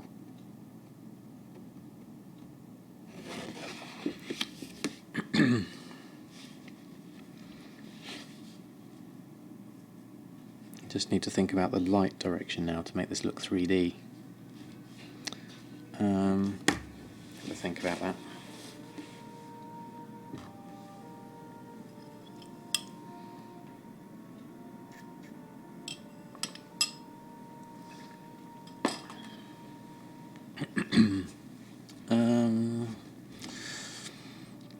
Right, well this needs light because the light's coming down here, but this should be in shadow more because this is close to his body, and then that definitely needs to be a harder line. and that. Then I can do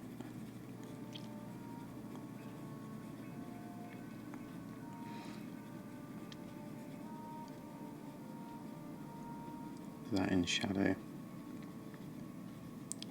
That I want maybe darker, I'm not sure. Maybe not. There we go. Pointy gnome into house. That's brilliant.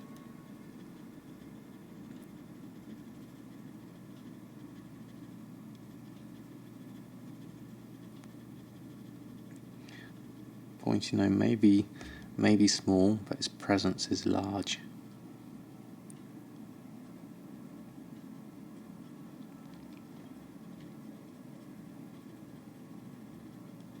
So I'm thinking light at the top.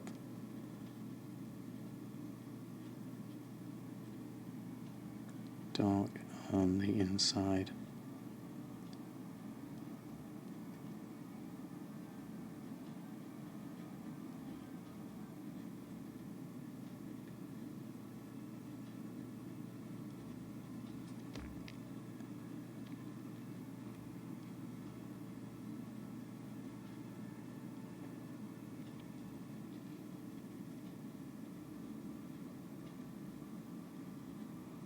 Like that.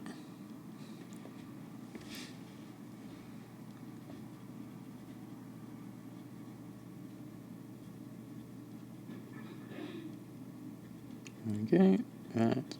And I'm getting at least some details in that I want. I have to step away and look at it every now and again,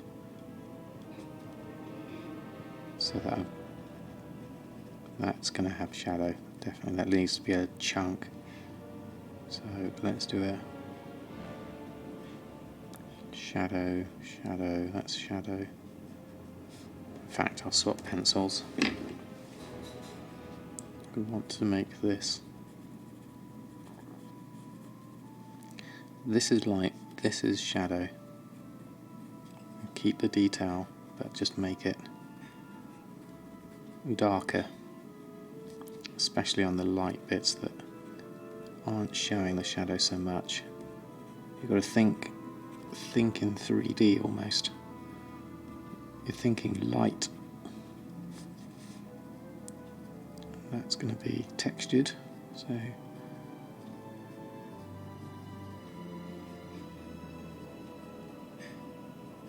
like that. And this whole area, don't want to make it muddy, but we do want to make it not be flat, which means this has to seem like it's going into shadow, so that this looks stronger than that, which is why that needs to be darker.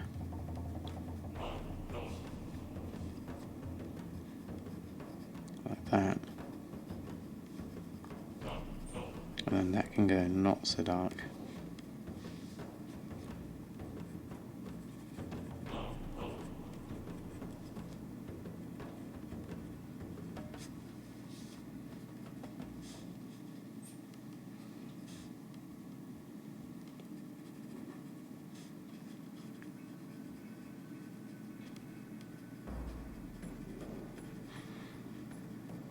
And then that's going dark, that's going dark, that's going dark.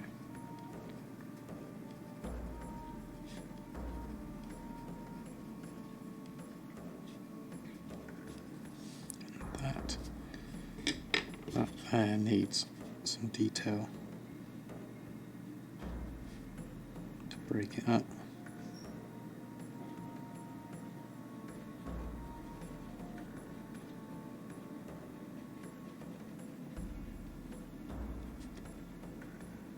Like that.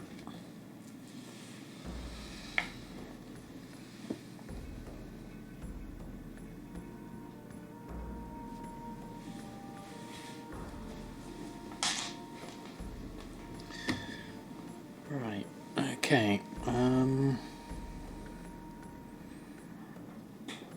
want to carry on round the head a little bit more.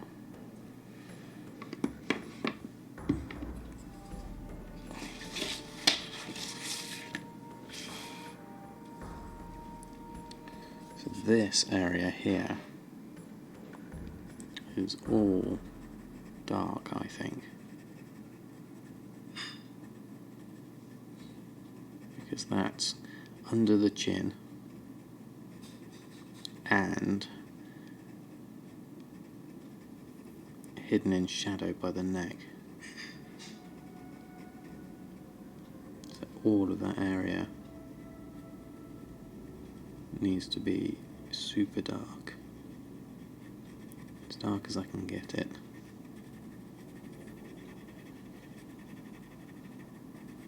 Not going to get a lot of detail visible in here because it's so dark, but I need to also vary the stroke length so that you get a texture.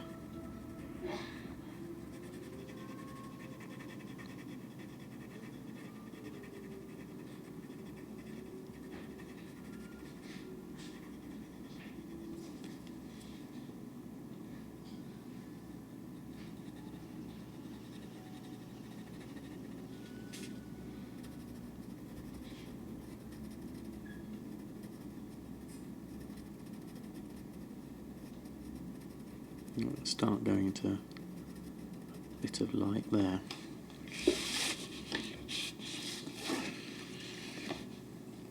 So whilst that is dark, this is his big pectoral shape here. And do I do it as one big plate? Because that's not how the textures are in my reference. Textures are more broken up, but I think this gives him more of a muscular feel, keeping it all as one. So what I'd probably do is think of it as a large plate muscle, if Naga can have such a thing. Which means that's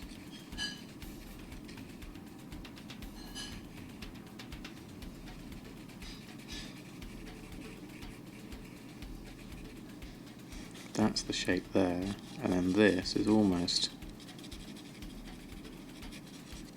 one whole. So what I'm using here is the whole side of my pencil to give just like a rough texture, filling in the blanks but keeping it smooth.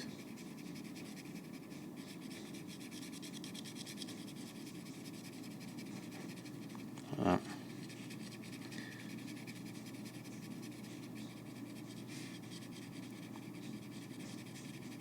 And I'll want to do the same further up.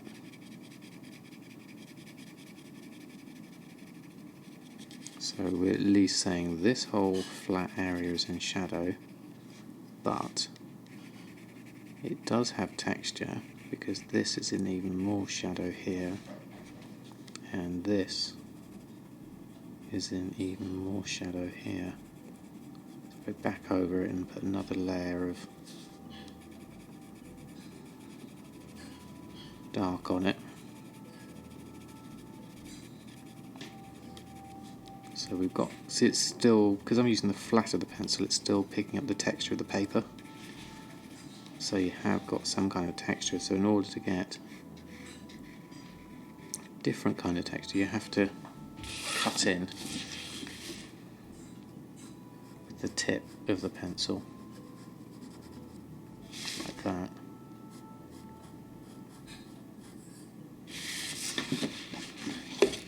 And this whole area here could do with being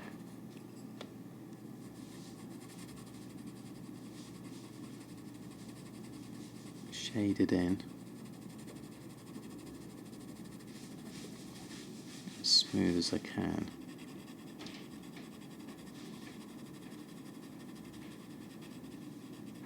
So that the rest stands out.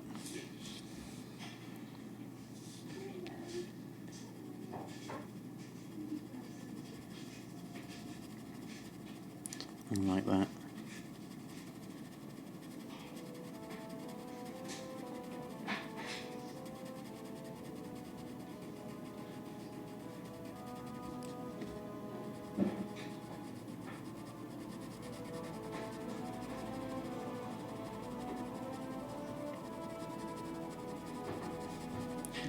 This needs some light. Thinking about it, because it's going to be in light, and that needs the same texture, otherwise I'm going to lose that difference. But then again, I want the light here. So it's getting a little bit muddy across this whole area. It's just a mush of grey. So what we're going to do is go in with my other pencil and think about defining this a bit better. Put some paper over here. So this line, definitely want to keep. I wonder if we can even put some textures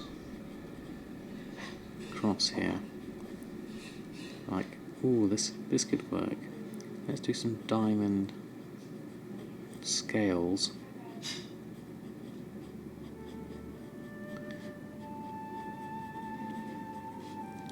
They're a little bit like fish scales. So you've still got some texture. Like that. Where's that going? That's going down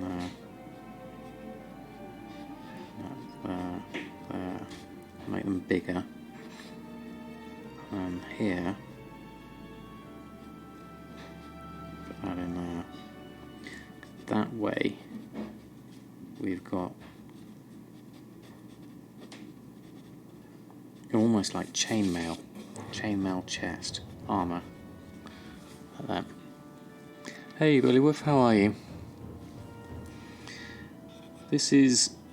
I'm using this as my original reference from the WoW model viewer, and then I just basically drew out the idea from there, and then I'm completely making up the textures freehand from here.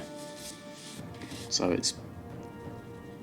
I use the reference just to give me proportions and positioning, and then I'm using completely freehand, make it up as I go along to do all the textures and the shading and the lighting. So it's good fun. How's your Easter looking? Hope all is well. Let's make that a bit darker. Now that we've got some texture in here, we can just pop these a little bit darker and then give the hint that we had the textures here as well. So we can carry on the theme. That way your eye will follow that these tentacles are different to this chest, which has its own texture to it. So that way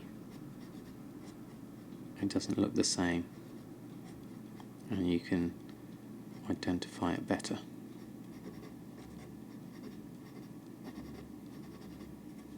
Once I draw those lines in,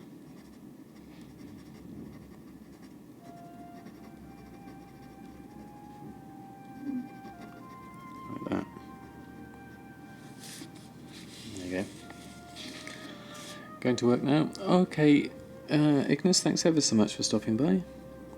I hope your work passes swiftly, and you enjoy it, of course.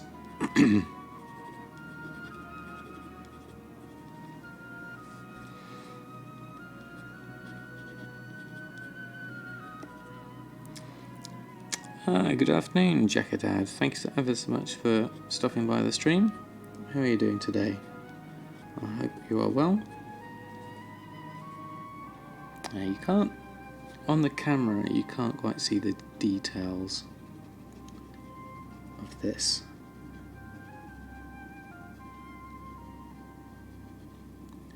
Let's see if I can hold it up.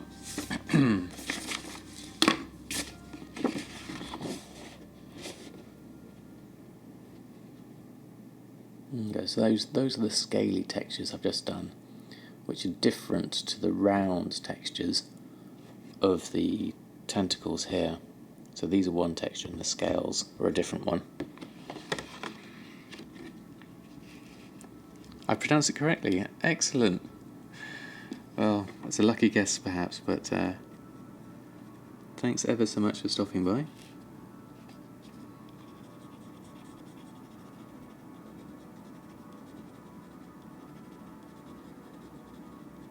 There we go. Details, details, details. I know, it doesn't, Executioner. It's, what I need to do is, thanks to kind donations, I've been able to get some funds for a new webcam, so I'm going to order one. It will arrive next week. So the next sketching session I do should be a lot more high definition. Excuse me.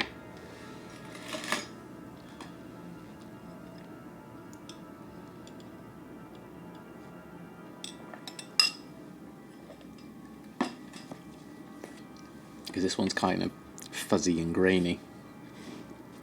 And of course, what I'll do in the interim is I'll scan this in once I finish this session, and then that can go onto Twitter and on my Discord, so you can see it there. Hey Goblin Academy, thanks for stopping by. How are you today?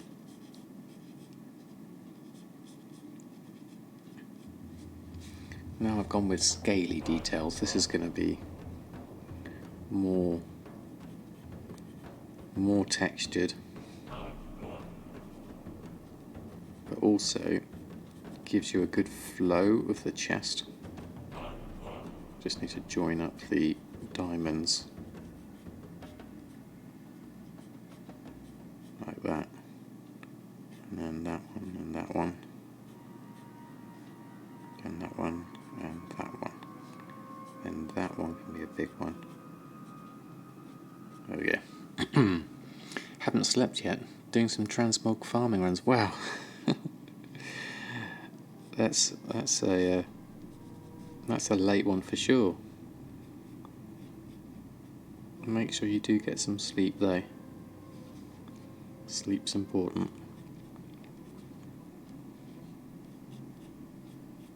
Good. I need to follow this, otherwise it won't. There's no point in having the texture. You have to follow the contours of everything and then make them smaller and larger, so you get a sense of three-dimensionality.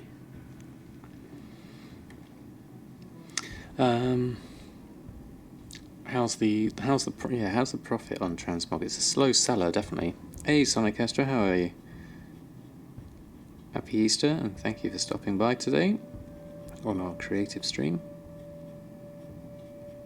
Very small textures. Ah, thank you, Bacon Pudding Sauce. Love the name. Thank you for the follow.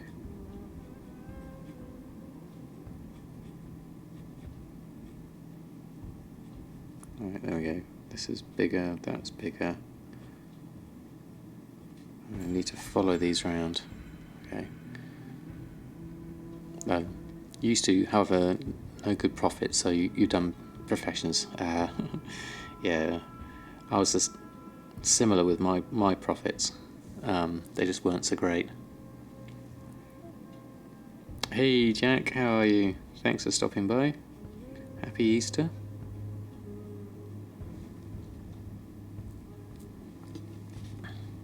The dipper is here. Dipping Naga, I wouldn't recommend it though. They're a dangerous breed. That's under his bicep, so that needs to tuck away under there, and then I can do some shapes here. Can tokens please get cheaper? 190 is too expensive. How quaint, Sharkin. 300's too expensive.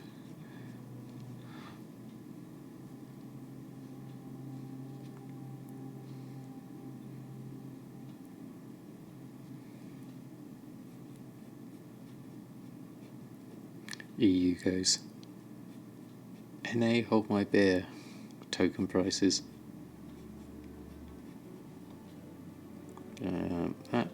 Right, mapping out my... I never thought I'd say this, I'm mapping out my pectoral scales.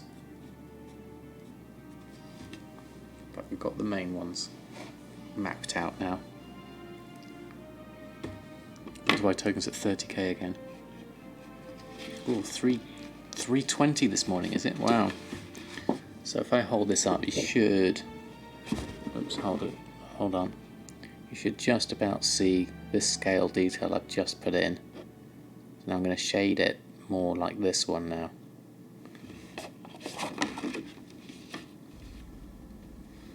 So that's going to need this one. Someone file of the sounds for 50k. Told him the real cost of it. He didn't know how expensive it was to make. Yeah, it is pretty pricey, isn't it?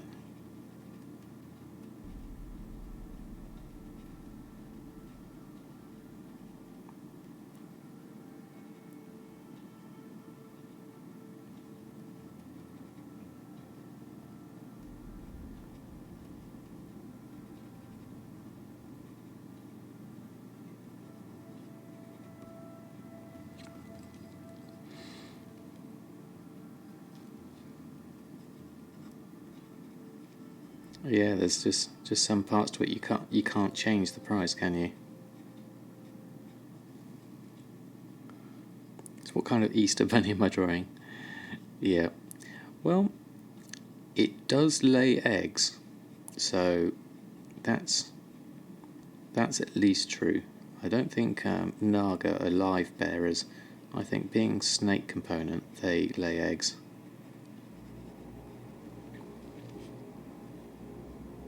Yeah, got lots of whiskers. Look at all these whiskers, lovely Naga whiskers.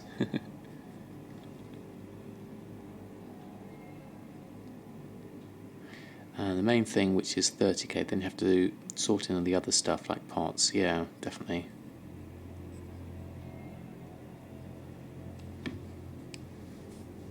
What did I say? It's new log functions. What was that from? Got a question, does the any Excel formula work in DSO? Are they similar? They're kind of like the same logic functions, aren't they? You know, you average, min, max first. Those are all useful ones, aren't they?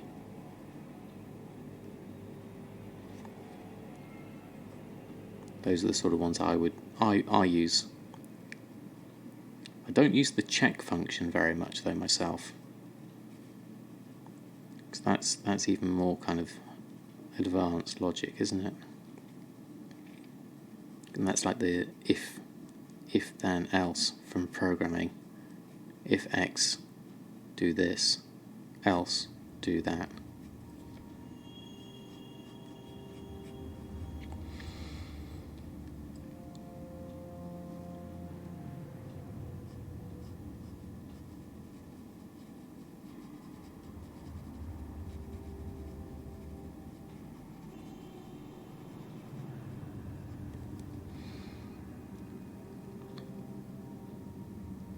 You don't use any DB market or something like this. You use average cost price on posting and buying, so you don't lose anything.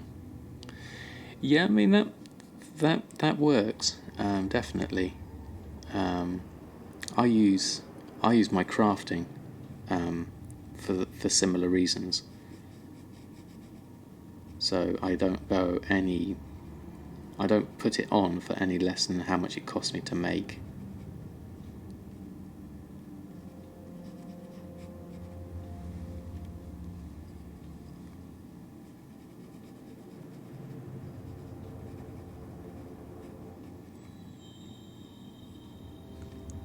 You get an emote in the Bob Ross style.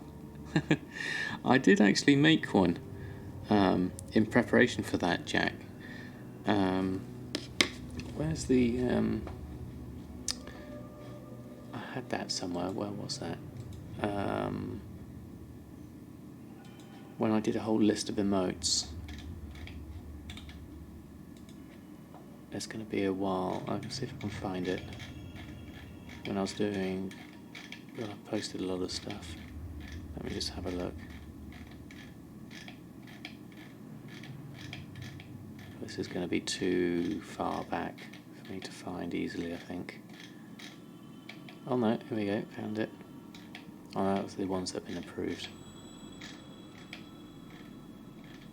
Let's see. Nope, still going. Oh, there we go.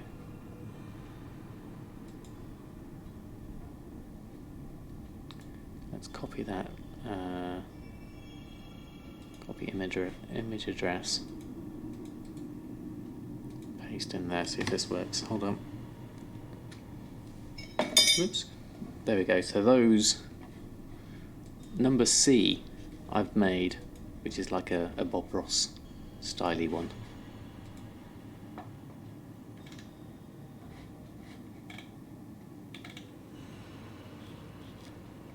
So obviously I haven't got the afro. So in the future, when I've got more emotes accessible to me, then yes, I'm definitely going to have that one as one of my emotes. Especially for situations like this, where I'm doing my drawing.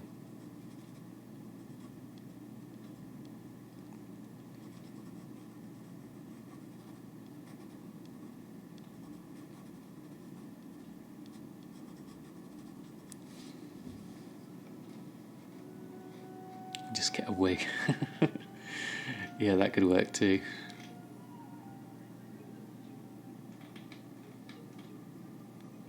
You're hungry, Rake.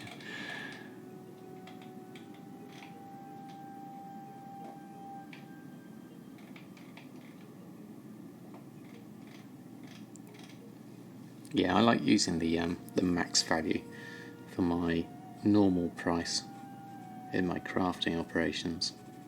I use the maximum between DB market 150% and crafting like 200% as my normal value. It seems to work out all right.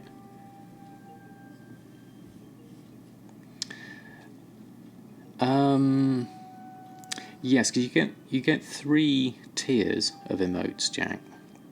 But then to get the range of emotes like what Gumdrops has, you need to be partnered. And so I need to have more viewers to be able to get partnered, because you have to have like an average of, I think it's 75 over the last 30 days. So it takes a while to build up that kind of viewership. And also you have to go through the whole application like Gumdrops did. So it's quite an involved process.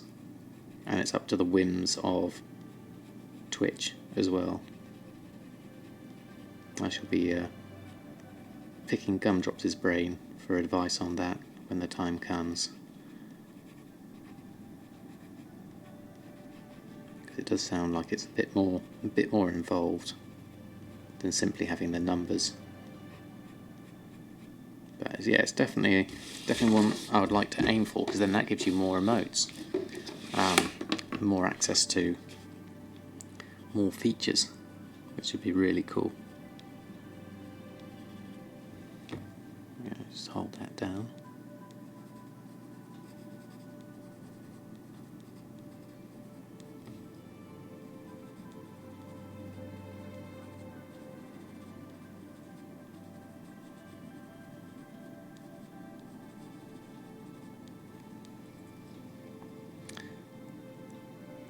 Yeah, the achievements panel is really cool. It's getting that 75 average, which is the last thing I would need, I think, for that.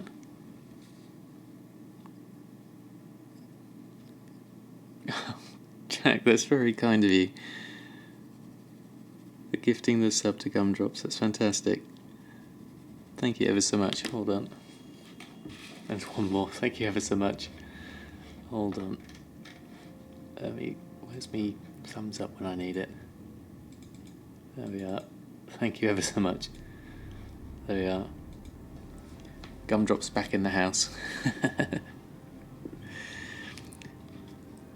Gumdrop chef.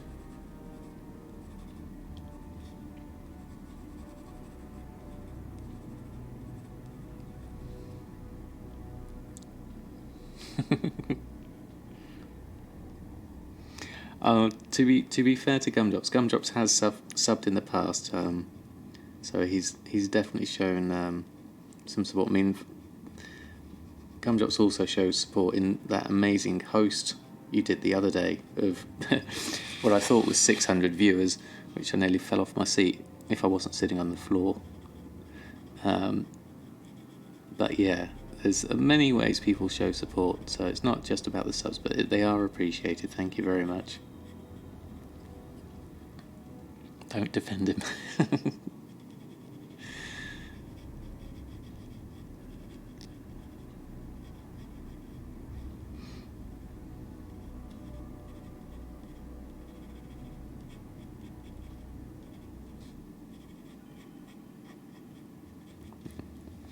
I need to get some more details in this, which you can't see on the camera, unfortunately. Hold on, let me just stretch my legs out, get tangled up in my headphones.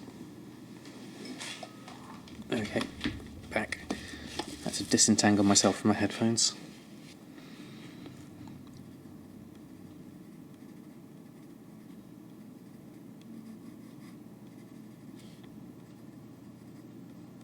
There we go.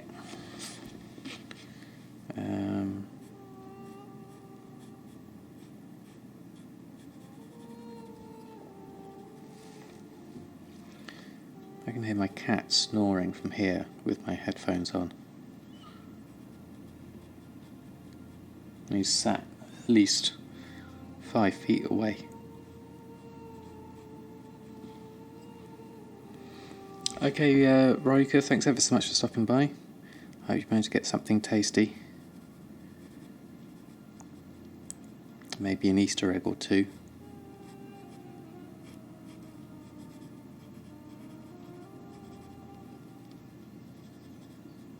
Although it's not necessarily healthy.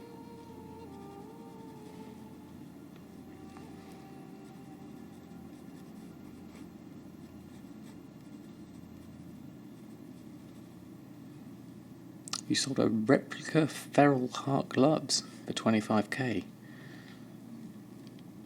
They sound cool. Yeah, no idea what that is.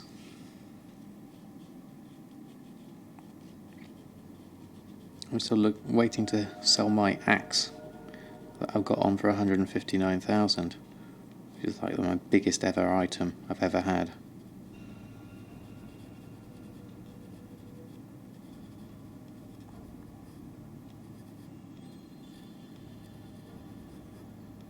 But when that sells, much celebrations will be had.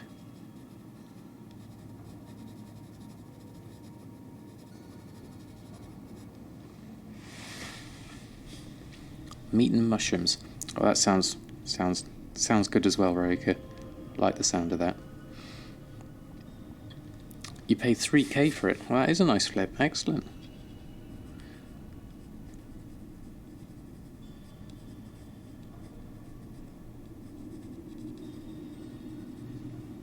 Right, I need to tone this all down so it goes into the background. Same with that side. And that side.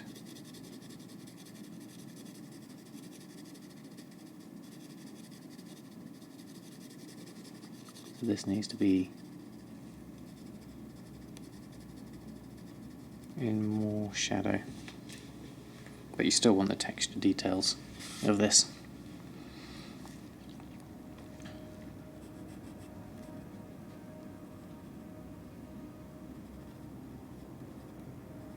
And now that we're getting into the light side, I can do some more harder lines and details.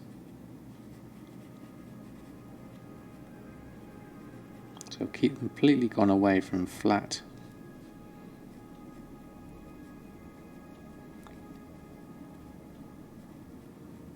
And gone more now into three-dimensional textures, which I think suits the Naga much better.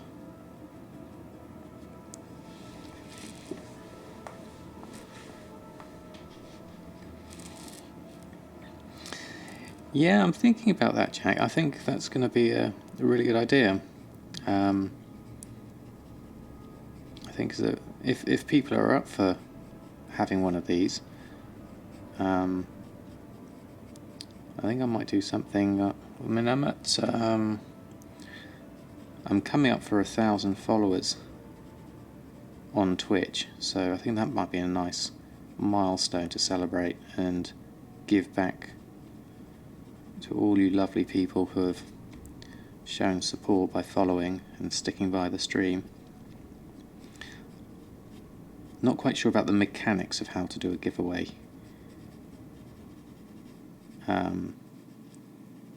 In terms of choosing someone, I guess I'll do a stream that has the giveaway in it and then do that. That's what you do, isn't it, Gumdrops? You use like the giveaway system that's built in, and everyone puts in a keyword.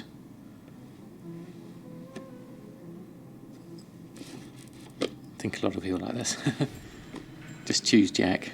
Okay, done. Job done. Off I go then.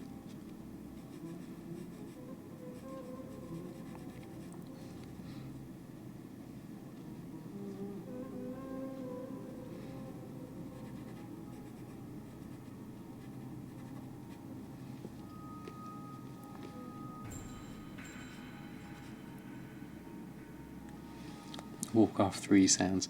It does sound like it, doesn't it? Not sure if this is or not. It says BO.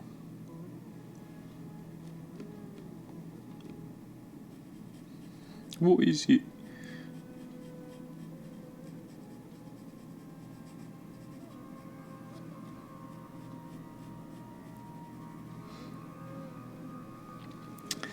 Draw Illidan or Arthas next time. That's a nice one.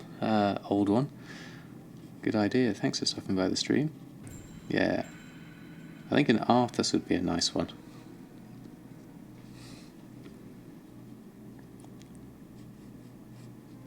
Yeah, I love all those Warcraft 3 sounds.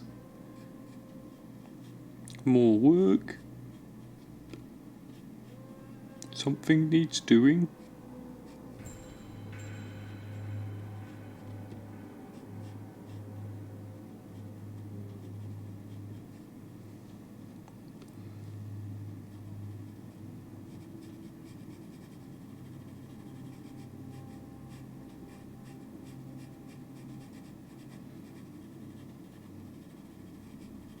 Right, now, because we're under the armpit for this, we're doing the opposite of here.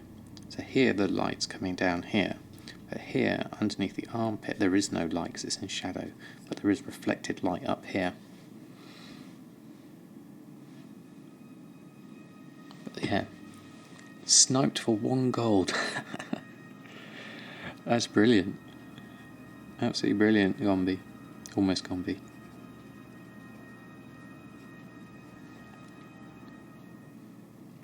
$1 gold, 90 silver and 55 copper to be precise.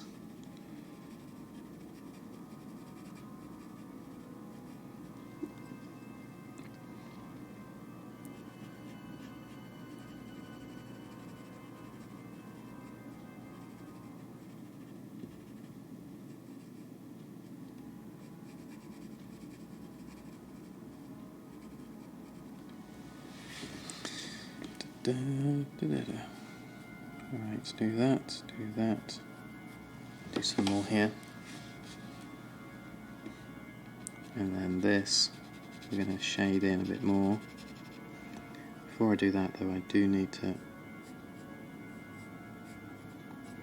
further accentuate these lines, otherwise they'll get lost in the shading.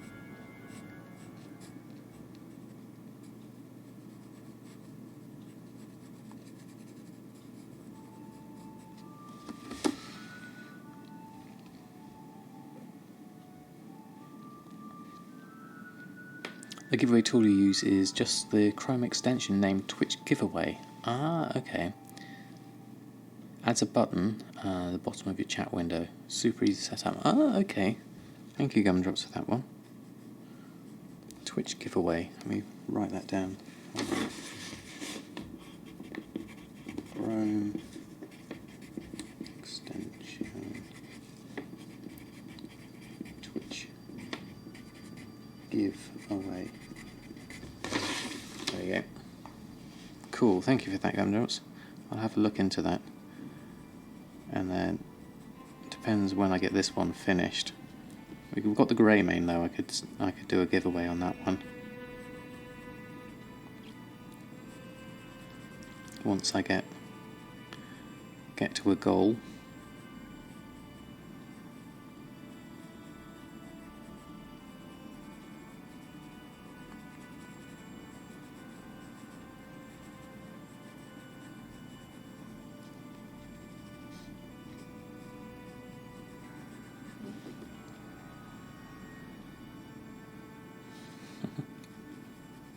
Not sure I'd be thanking for the dips though.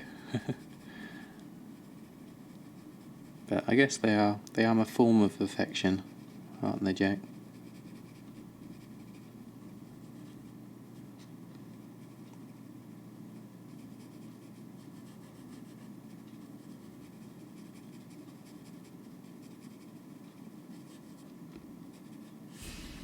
Yeah.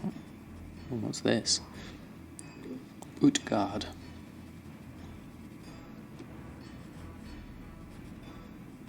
A little bit dramatic.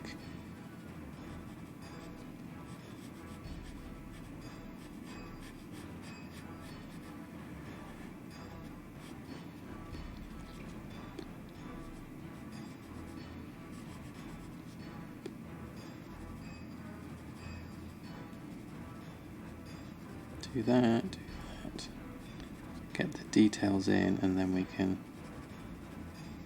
work on the shading. So that's all one. That needs to be darker. I'm going to lose that shape of the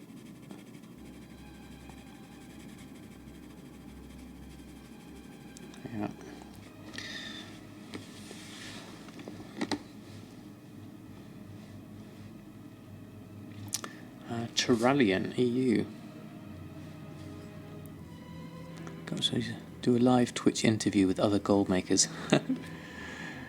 Yeah, that's an idea. Although interviews can be interesting. I know Gold Queen was talking about setting one up. I was quite reluctant to do it myself because it's weird. I'm really comfortable with talking to chat text or writing to someone else talking or doing text and text. But when it comes to talking person to person, that's where I tend to struggle personally, which is a bit weird. I guess we're all made up differently.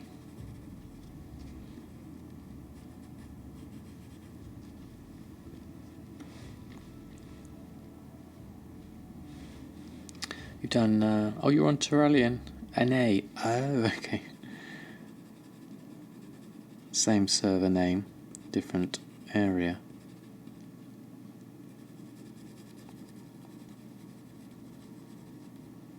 Yeah, like an hour and a half of Let's Talk Gold.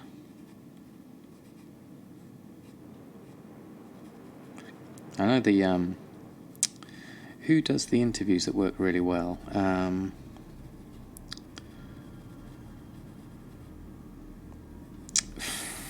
Final Boss TV, I think. Family and Easter stuff calls. Okay, Executioner. Well, thank you ever so much for stopping by. Have a great rest of your Easter. Hope to catch you again soon.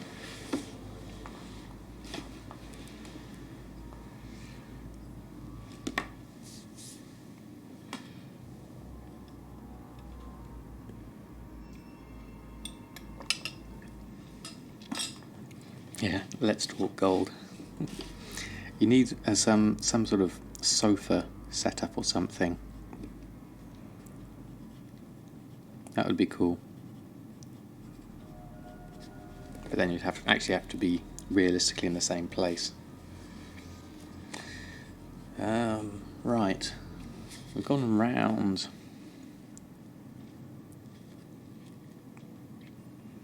Quite nicely. But now we need to think about... Could do Skype interviews. Yeah, that would be how it'd have to work, really. With the nature of Twitch, everyone's all in different places. Actually getting people physically together is really hard. I know H3 Productions does it in their LA studio, which works really well.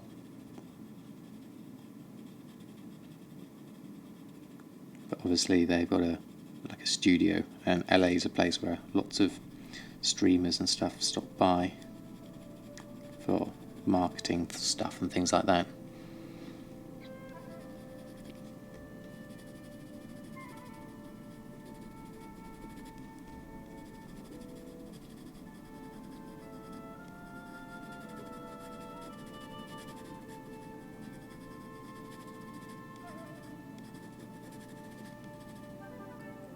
I know, a question from our audience. Yeah, because you get the chat involved, couldn't you? People can ask in chat.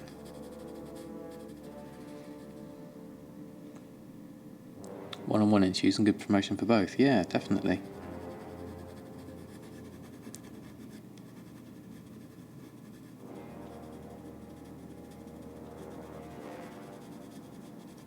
It's nice to get to know the people, which is what makes it so good, isn't it? If you start talking about it a little bit more, talking about the person behind the thing they do.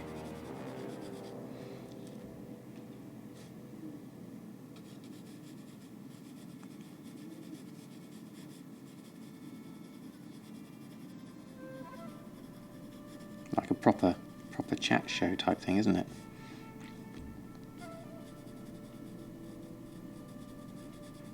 It's interesting how different people come from different backgrounds and do things for different reasons. So it's interesting to find out the mindset behind that.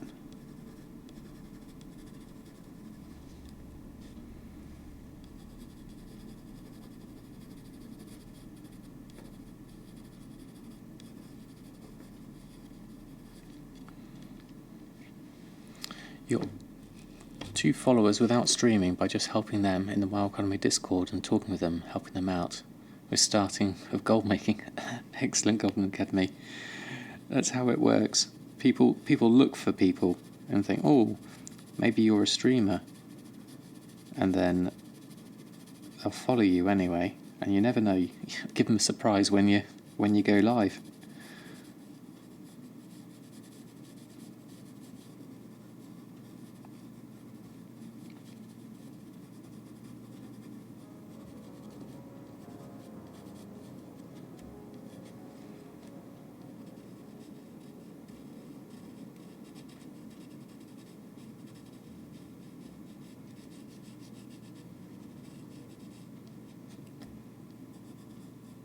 So I'm doing this hand as a kind of rough detail. Don't want to get too textured on this hand. It's just in the background. So by not being detailed on this hand, it makes the rest of the stuff stand out. But I do need to give this some shape. Otherwise it just doesn't fit.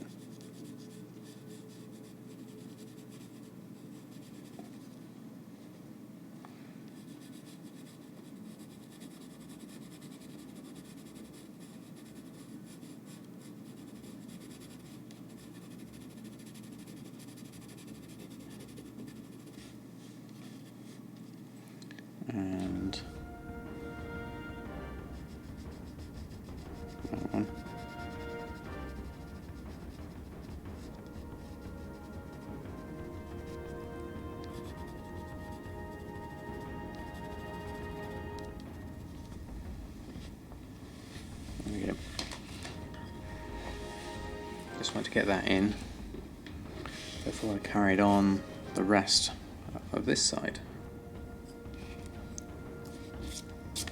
Still got all of this area to do. There's another fin here. There's the whole arm, and then there's the whole snake body, and then another fin back here. I'm not getting the luck today, Goblin Academy. RNG can be a cruel beast at times. That's for sure.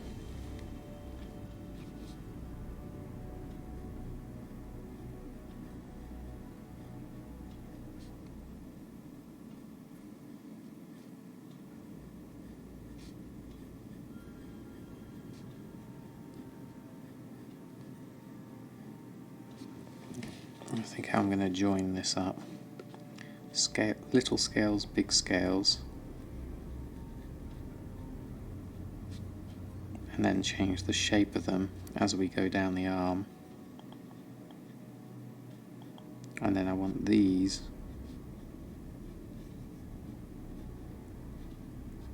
to represent the bicep more. So I'm going to do big scales, I think, here, with curvy bits down.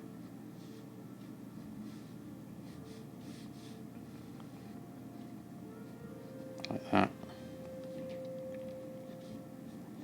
And then this one, this kind of reminds me of, weirdly, the Teenage Mutant Ninja Turtles. Not sure why. Just trying to get this shape.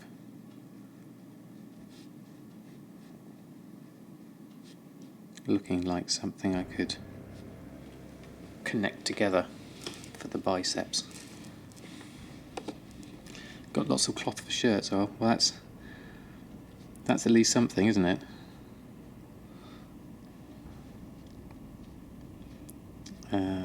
To do that, and then I think to give this some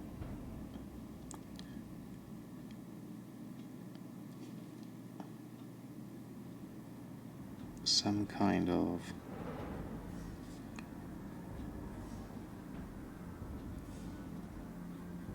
connection, I'm going to do that.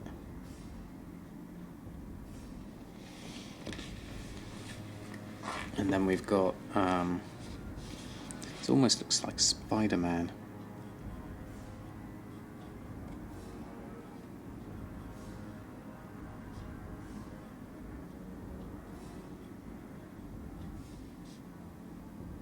I want these to be smaller here, because these are coming over the edge there. Oh, thank you very much, Popgeek. Thanks for stopping by. How are you doing today?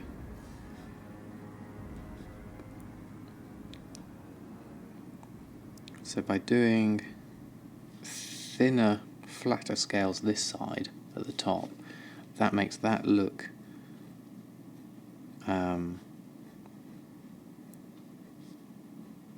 like it's rounded and going off.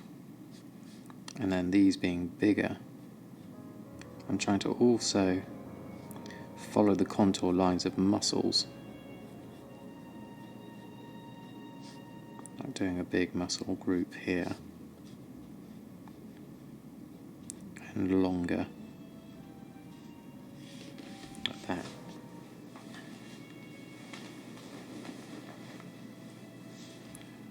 So that this is coming down. And I'm thinking about the muscles of the forearm.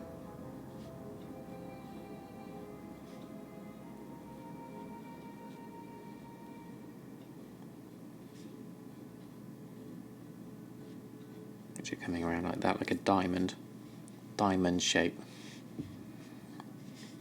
Just trying to map it out, really. Could do with sketching in this hand, actually. Getting the outlines more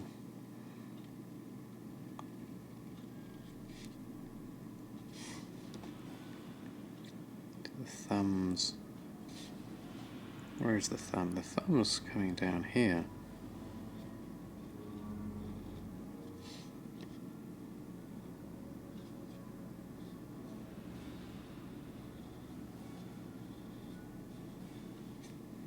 Like that almost, and then the hand. It's extra.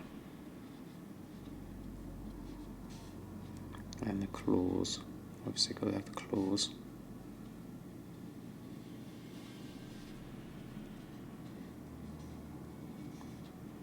And then the Naga only actually have, do that more pointy that way.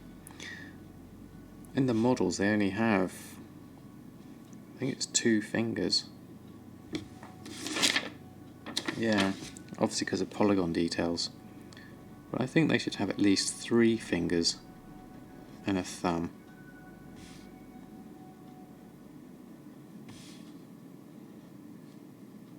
Otherwise it's not quite right.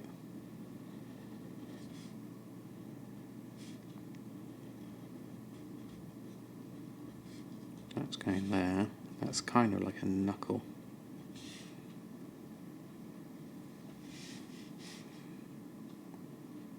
So if I was to do 3 fingers, the other one is going to tuck behind here.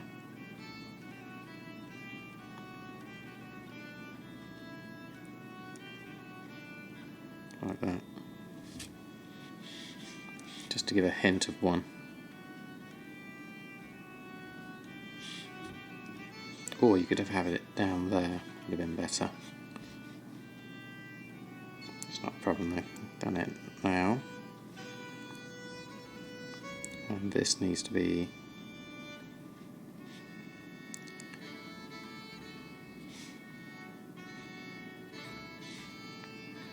like that, wavy.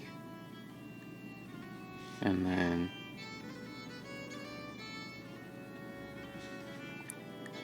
these spikes, like we did before, go in, then out. So we'll keep the same shape of those. And this one, more like a nodule.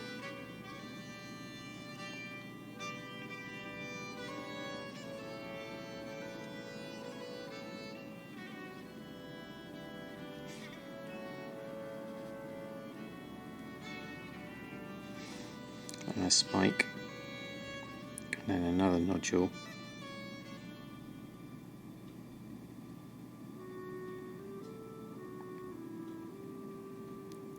Up. And then a spike, and then the arm joins together like that, and then these a little bit more raggedy.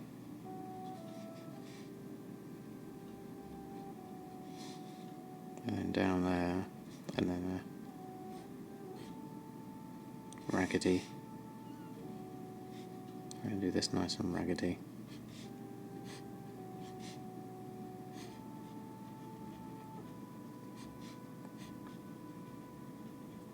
Like that. So that's the shape of the arm coming in. Still reducing your auctions on crafters. Leatherworking now at 300 items. Total value 1,150,000. And the tailor's at 340. So what are you doing to reduce your auctions? Are you just going through stuff that isn't selling and taking them out? Because I'm on the other way out, so I'm slowly building mine up. But I can see how taking them out save you time. You only really want to focus on the stuff that sells.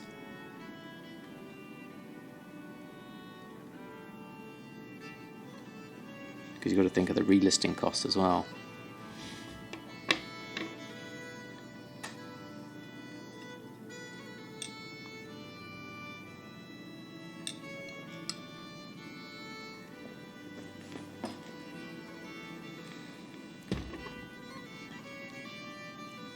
Sell and not recraft with the exception of items of 5k plus. in value, not profit. Oh, okay.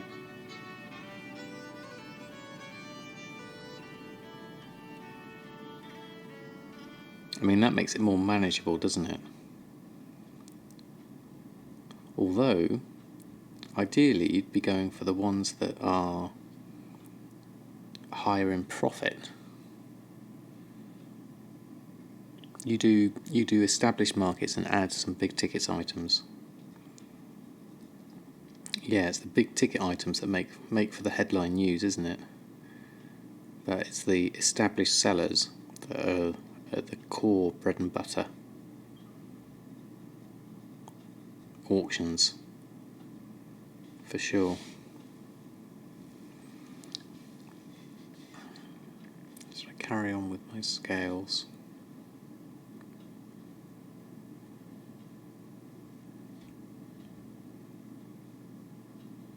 Doing that.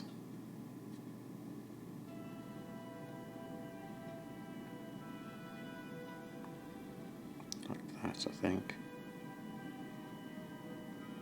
There we go. Hey TJ, how are you? Thanks for stopping by today.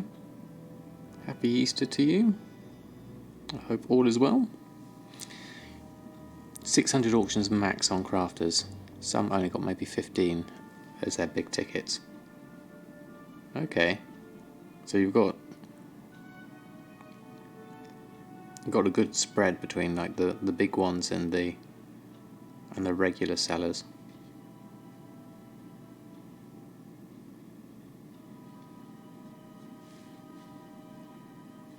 There we are. Nice to see my creative side of it change. Thank you, TJ. Yes, this makes for a complete change of pace. Well, not complete change of pace, shall we say. It's not exactly like I'm energetic, but it's nice to do something different, for sure, on a stream. Yeah, so the gold keeps flowing. Yeah, that's a good idea.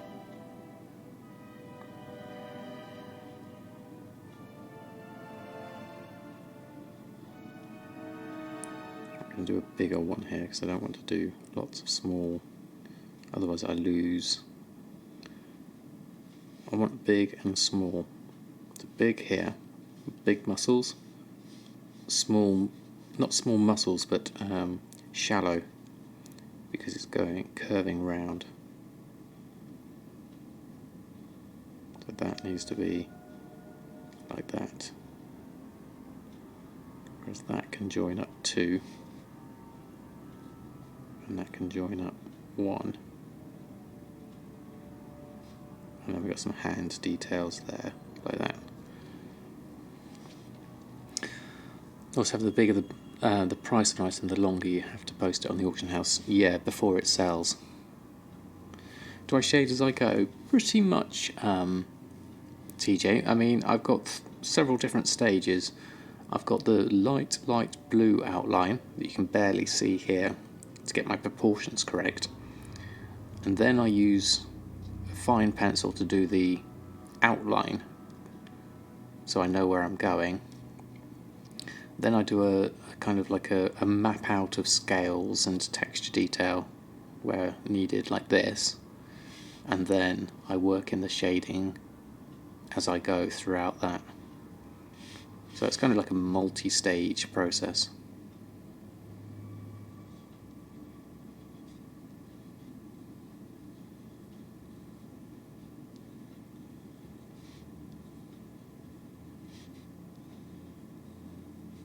I want to go for some knuckles, actually. Thinking about this. This kind of shape wants to be more across. Thinking about it. Otherwise you're not going to get... You need knuckles to define the fingers. Like that. Otherwise that's missing. There we go. That would confuse out you because you haven't drawn much. But you have to do all the groundwork, then move it up in stages. Yeah, I mean that's kind of that's kind of how I'm doing it, TJ. It is all, I did all the groundwork, I sketched the entire thing out, and then I'm doing different sections in layers, with the end goal being, obviously, having all the bits and pieces, like that, and that, and that. There we go.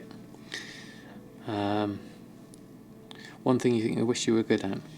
Well, it's certainly doable, Jeff. You do need to just practice and practice and practice. That's the only way to get good at it.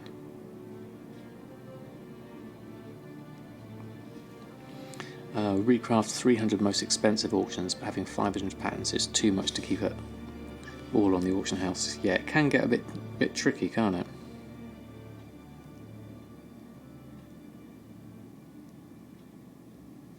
Shading would be the last bit.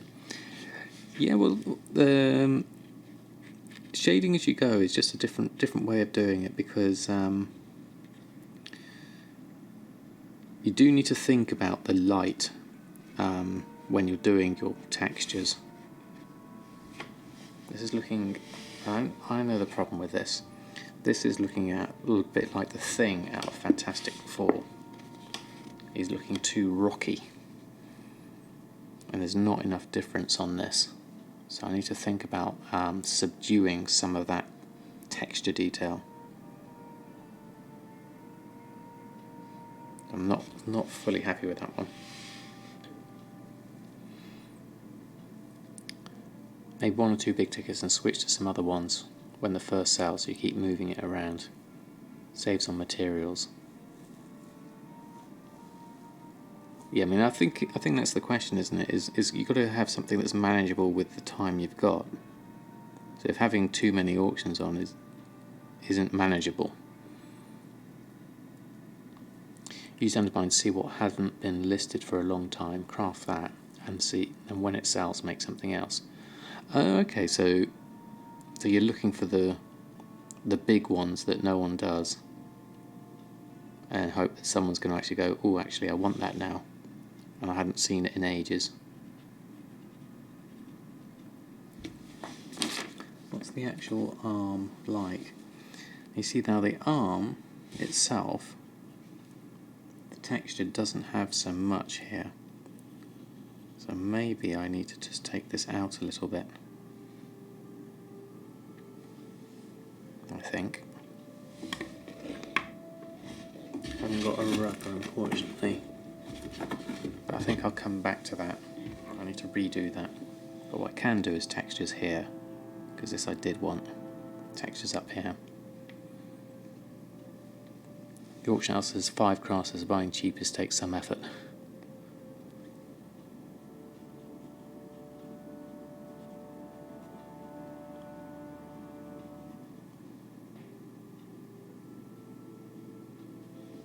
We barely buy the mats, only if they are insane cheap. Okay. You make the 300 most valuable ones where you've got the mats for. That makes sense. And then look out for the mats where you can get them cheaper. So you're only really crafting what you can do.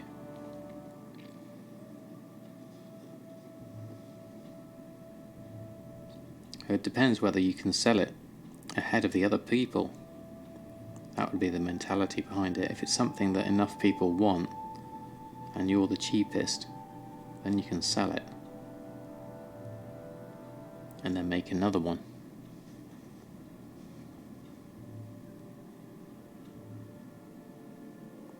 Yeah, I don't think I've been checking the Undermine journal quite as much.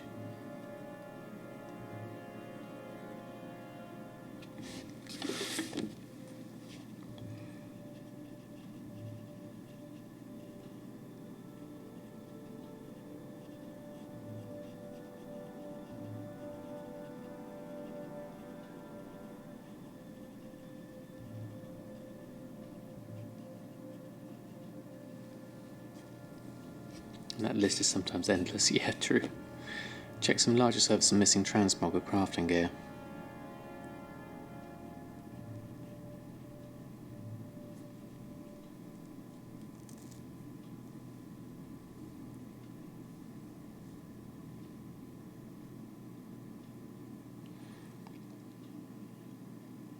Well, it's an interesting strategy almost combi.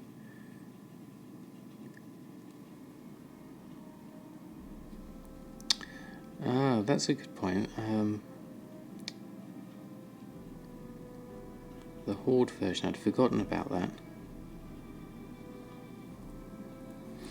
Doesn't the Horde version just automatically convert, though, once you pick it up?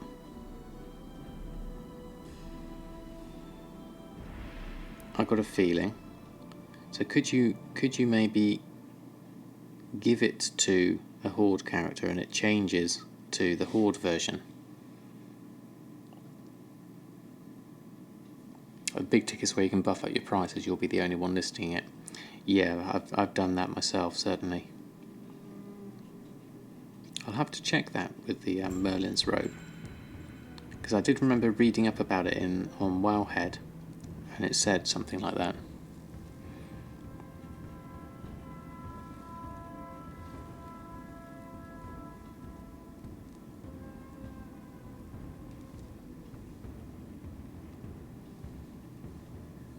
Yeah, exactly. Undercutting with a copper. That's the way to do it. Doing my best Punch and Judy voice.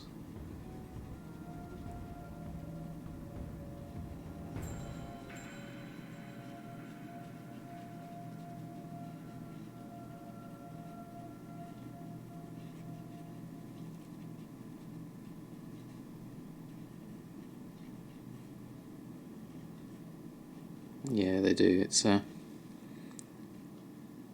finding those ones that no. Weirdly, I don't know why on my server I'm the only one selling rich purple silk shirts. I can't believe I'm the only person with the recipe that bothers to do it. It's a weird one.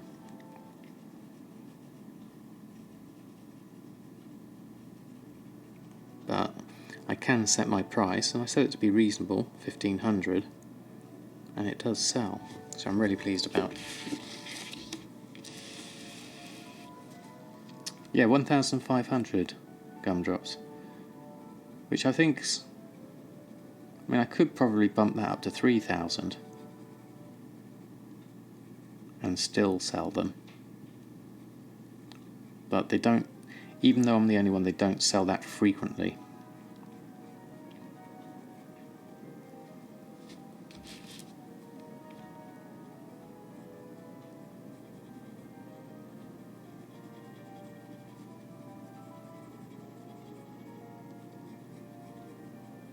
Right, there we go. You'd go 3k too, yeah.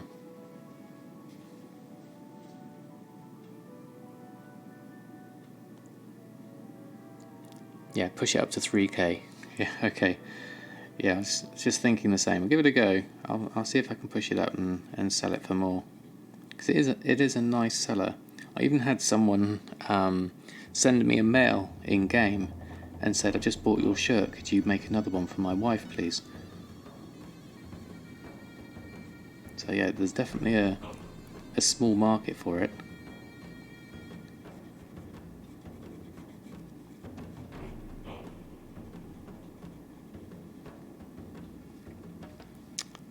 But it's 50 gold. It's rich purple silk shirt, Jack. The pattern's quite hard to get hold of. It's one of the shift shirt too. Yeah, I was actually it's one of the few things I picked up back in my vanilla Burning Crusade days that I didn't even realise was a rare item. I just had it.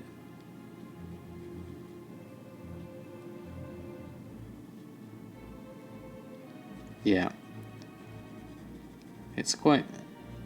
I think the pattern goes for a fair price.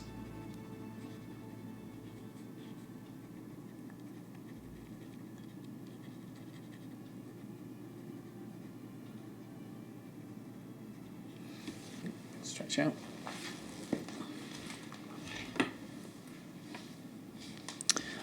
No idea where it actually drops. Actually, old.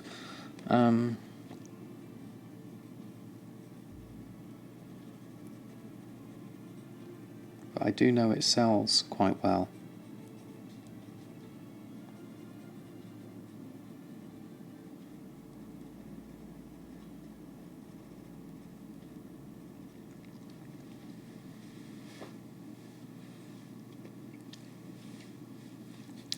Hello, Lacuspill. Lacuspill? Lacuspill. Hope I have got your name right. Thanks for stopping by. Welcome to the stream.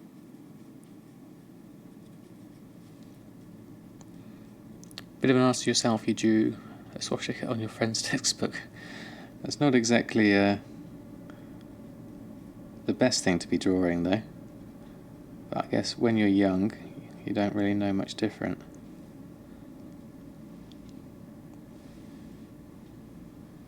It's a world drop, so you can get it from various mobs. Okay. The pattern's about 200k. See, you got to think long term, really. If I'm going to sell them for 3k, or in my case 1,500, I mean, just selling them for 2k, that means you've still got to sell 200 of them before you start making a profit.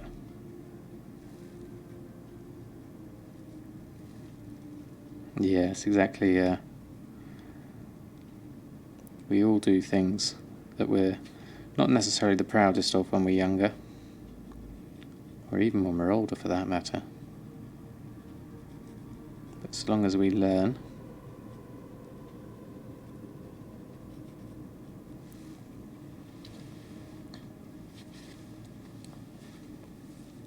so I'm cutting maths. 200 times 2k is 200k. Yes, that's right, TJ.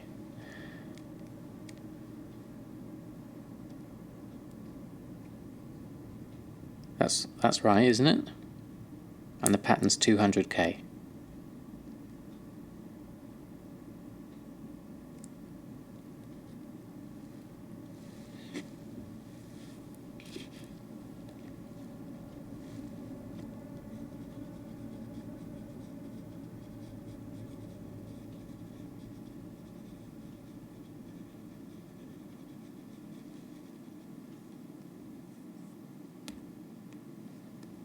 Oh, yes, right, I'm with you now. Yes, now I've got the mess. I wasn't seeing with my brain.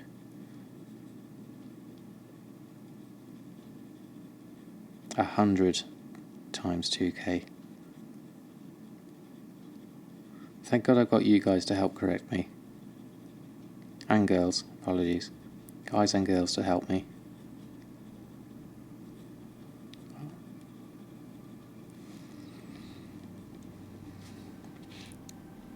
So there's one guy selling 3 for 240 gold each, and he's only one. Oh, whoops. Okay, Jack.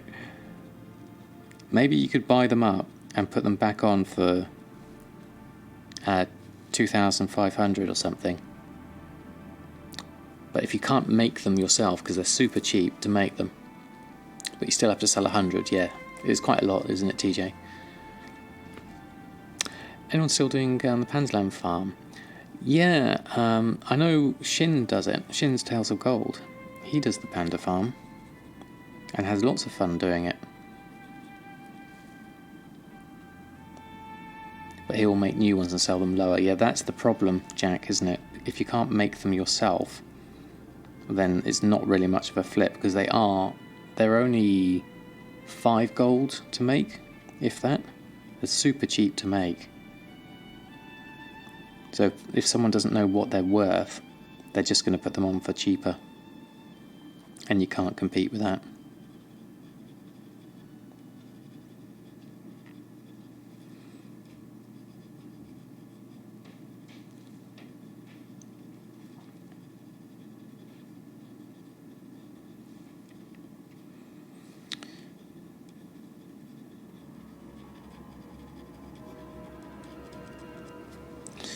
Right, how's that going?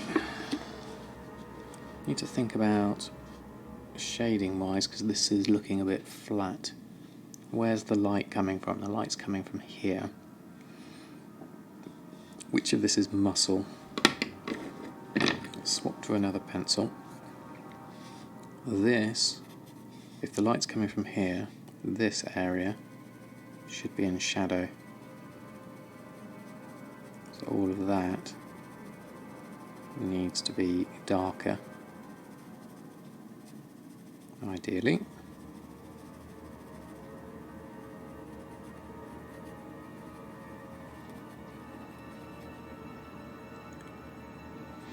What's the backstory? Is it good? Is it bad?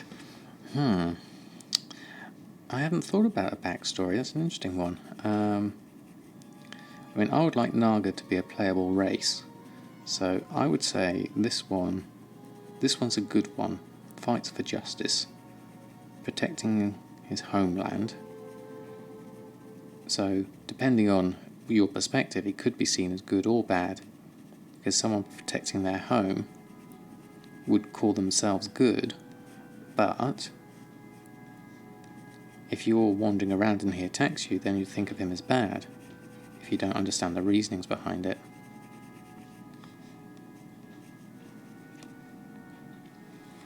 There'll never be a playable race, too much tentacles. Yeah, I know, they don't tend to do it, do they? Even though they could, I reckon it would be nice if they did. Lemon Murlocs, definitely.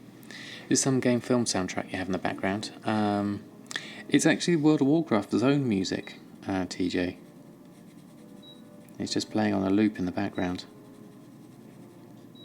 Can't imagine Naga riding a horse or something. Yeah, I thought about that. I thought they could do their tail like in an arc over it. It would look a bit weird.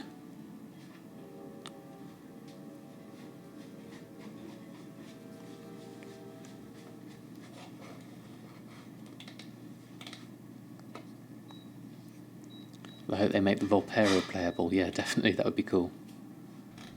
I mean, you knew that. Oh, okay, TJ. I wasn't sure. It does sound suitably epic, doesn't it?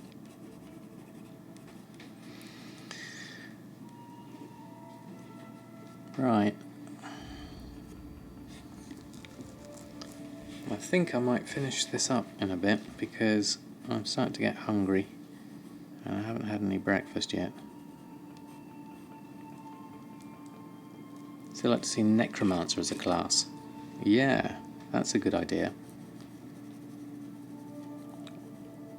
Kind of a cross between a Warlock and a Death Knight.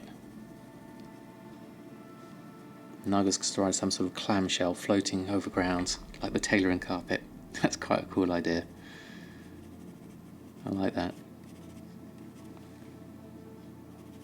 Let's get a bit more shadow in here, this side. Right. Right.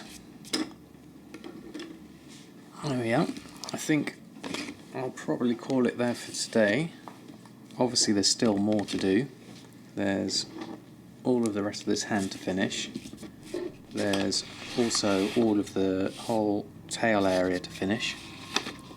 So we've gotten part of the way there. I think that... Oh, welcome back, Roka. I'm just actually finishing up, so unfortunately just missing the end. But what I'm going to do is, once I finish the stream, I'm going to scan this in and post it up on my Discord and Twitter, so you can see the detail. Just make him sit in a bucket, job done. Tail, no chest. That could be interesting. So let's have a look. Is anyone actually online at the moment that we could throw a host over to?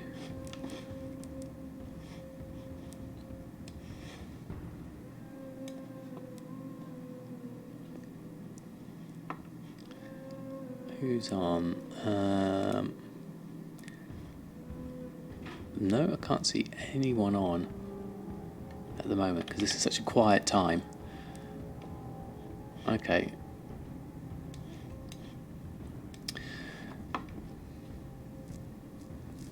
What's with this endless host repossession?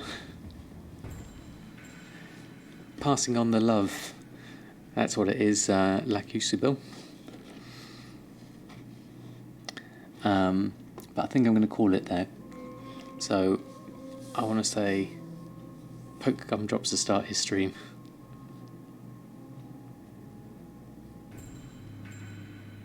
You can't call home anywhere. That's an interesting way of thinking about it. I hadn't thought of it like that. Not today. Everyone has to have a day off, certainly. I mean, I'll be on again later. Tonight, hopefully. So I can see you then. So I want to say a big thank you, everyone, for hanging out in chat today. It's been really awesome. So yes, I plan on being on later tonight. I can't remember the time I did put up. I think my actual Twitch one is, my Twitter one's out of date, so I need to update that. But I'm doing a new schedule tonight anyway, so I'll pop that up when it's done as well. And then I'll scan this one in and put that on Twitter. So big thank you everyone for stopping by tonight in the chats. It's been really cool. We get some food and then hang out with my family for a bit, and I'll hopefully see you all later. So have a great afternoon and see you then. Farewell and goodbye.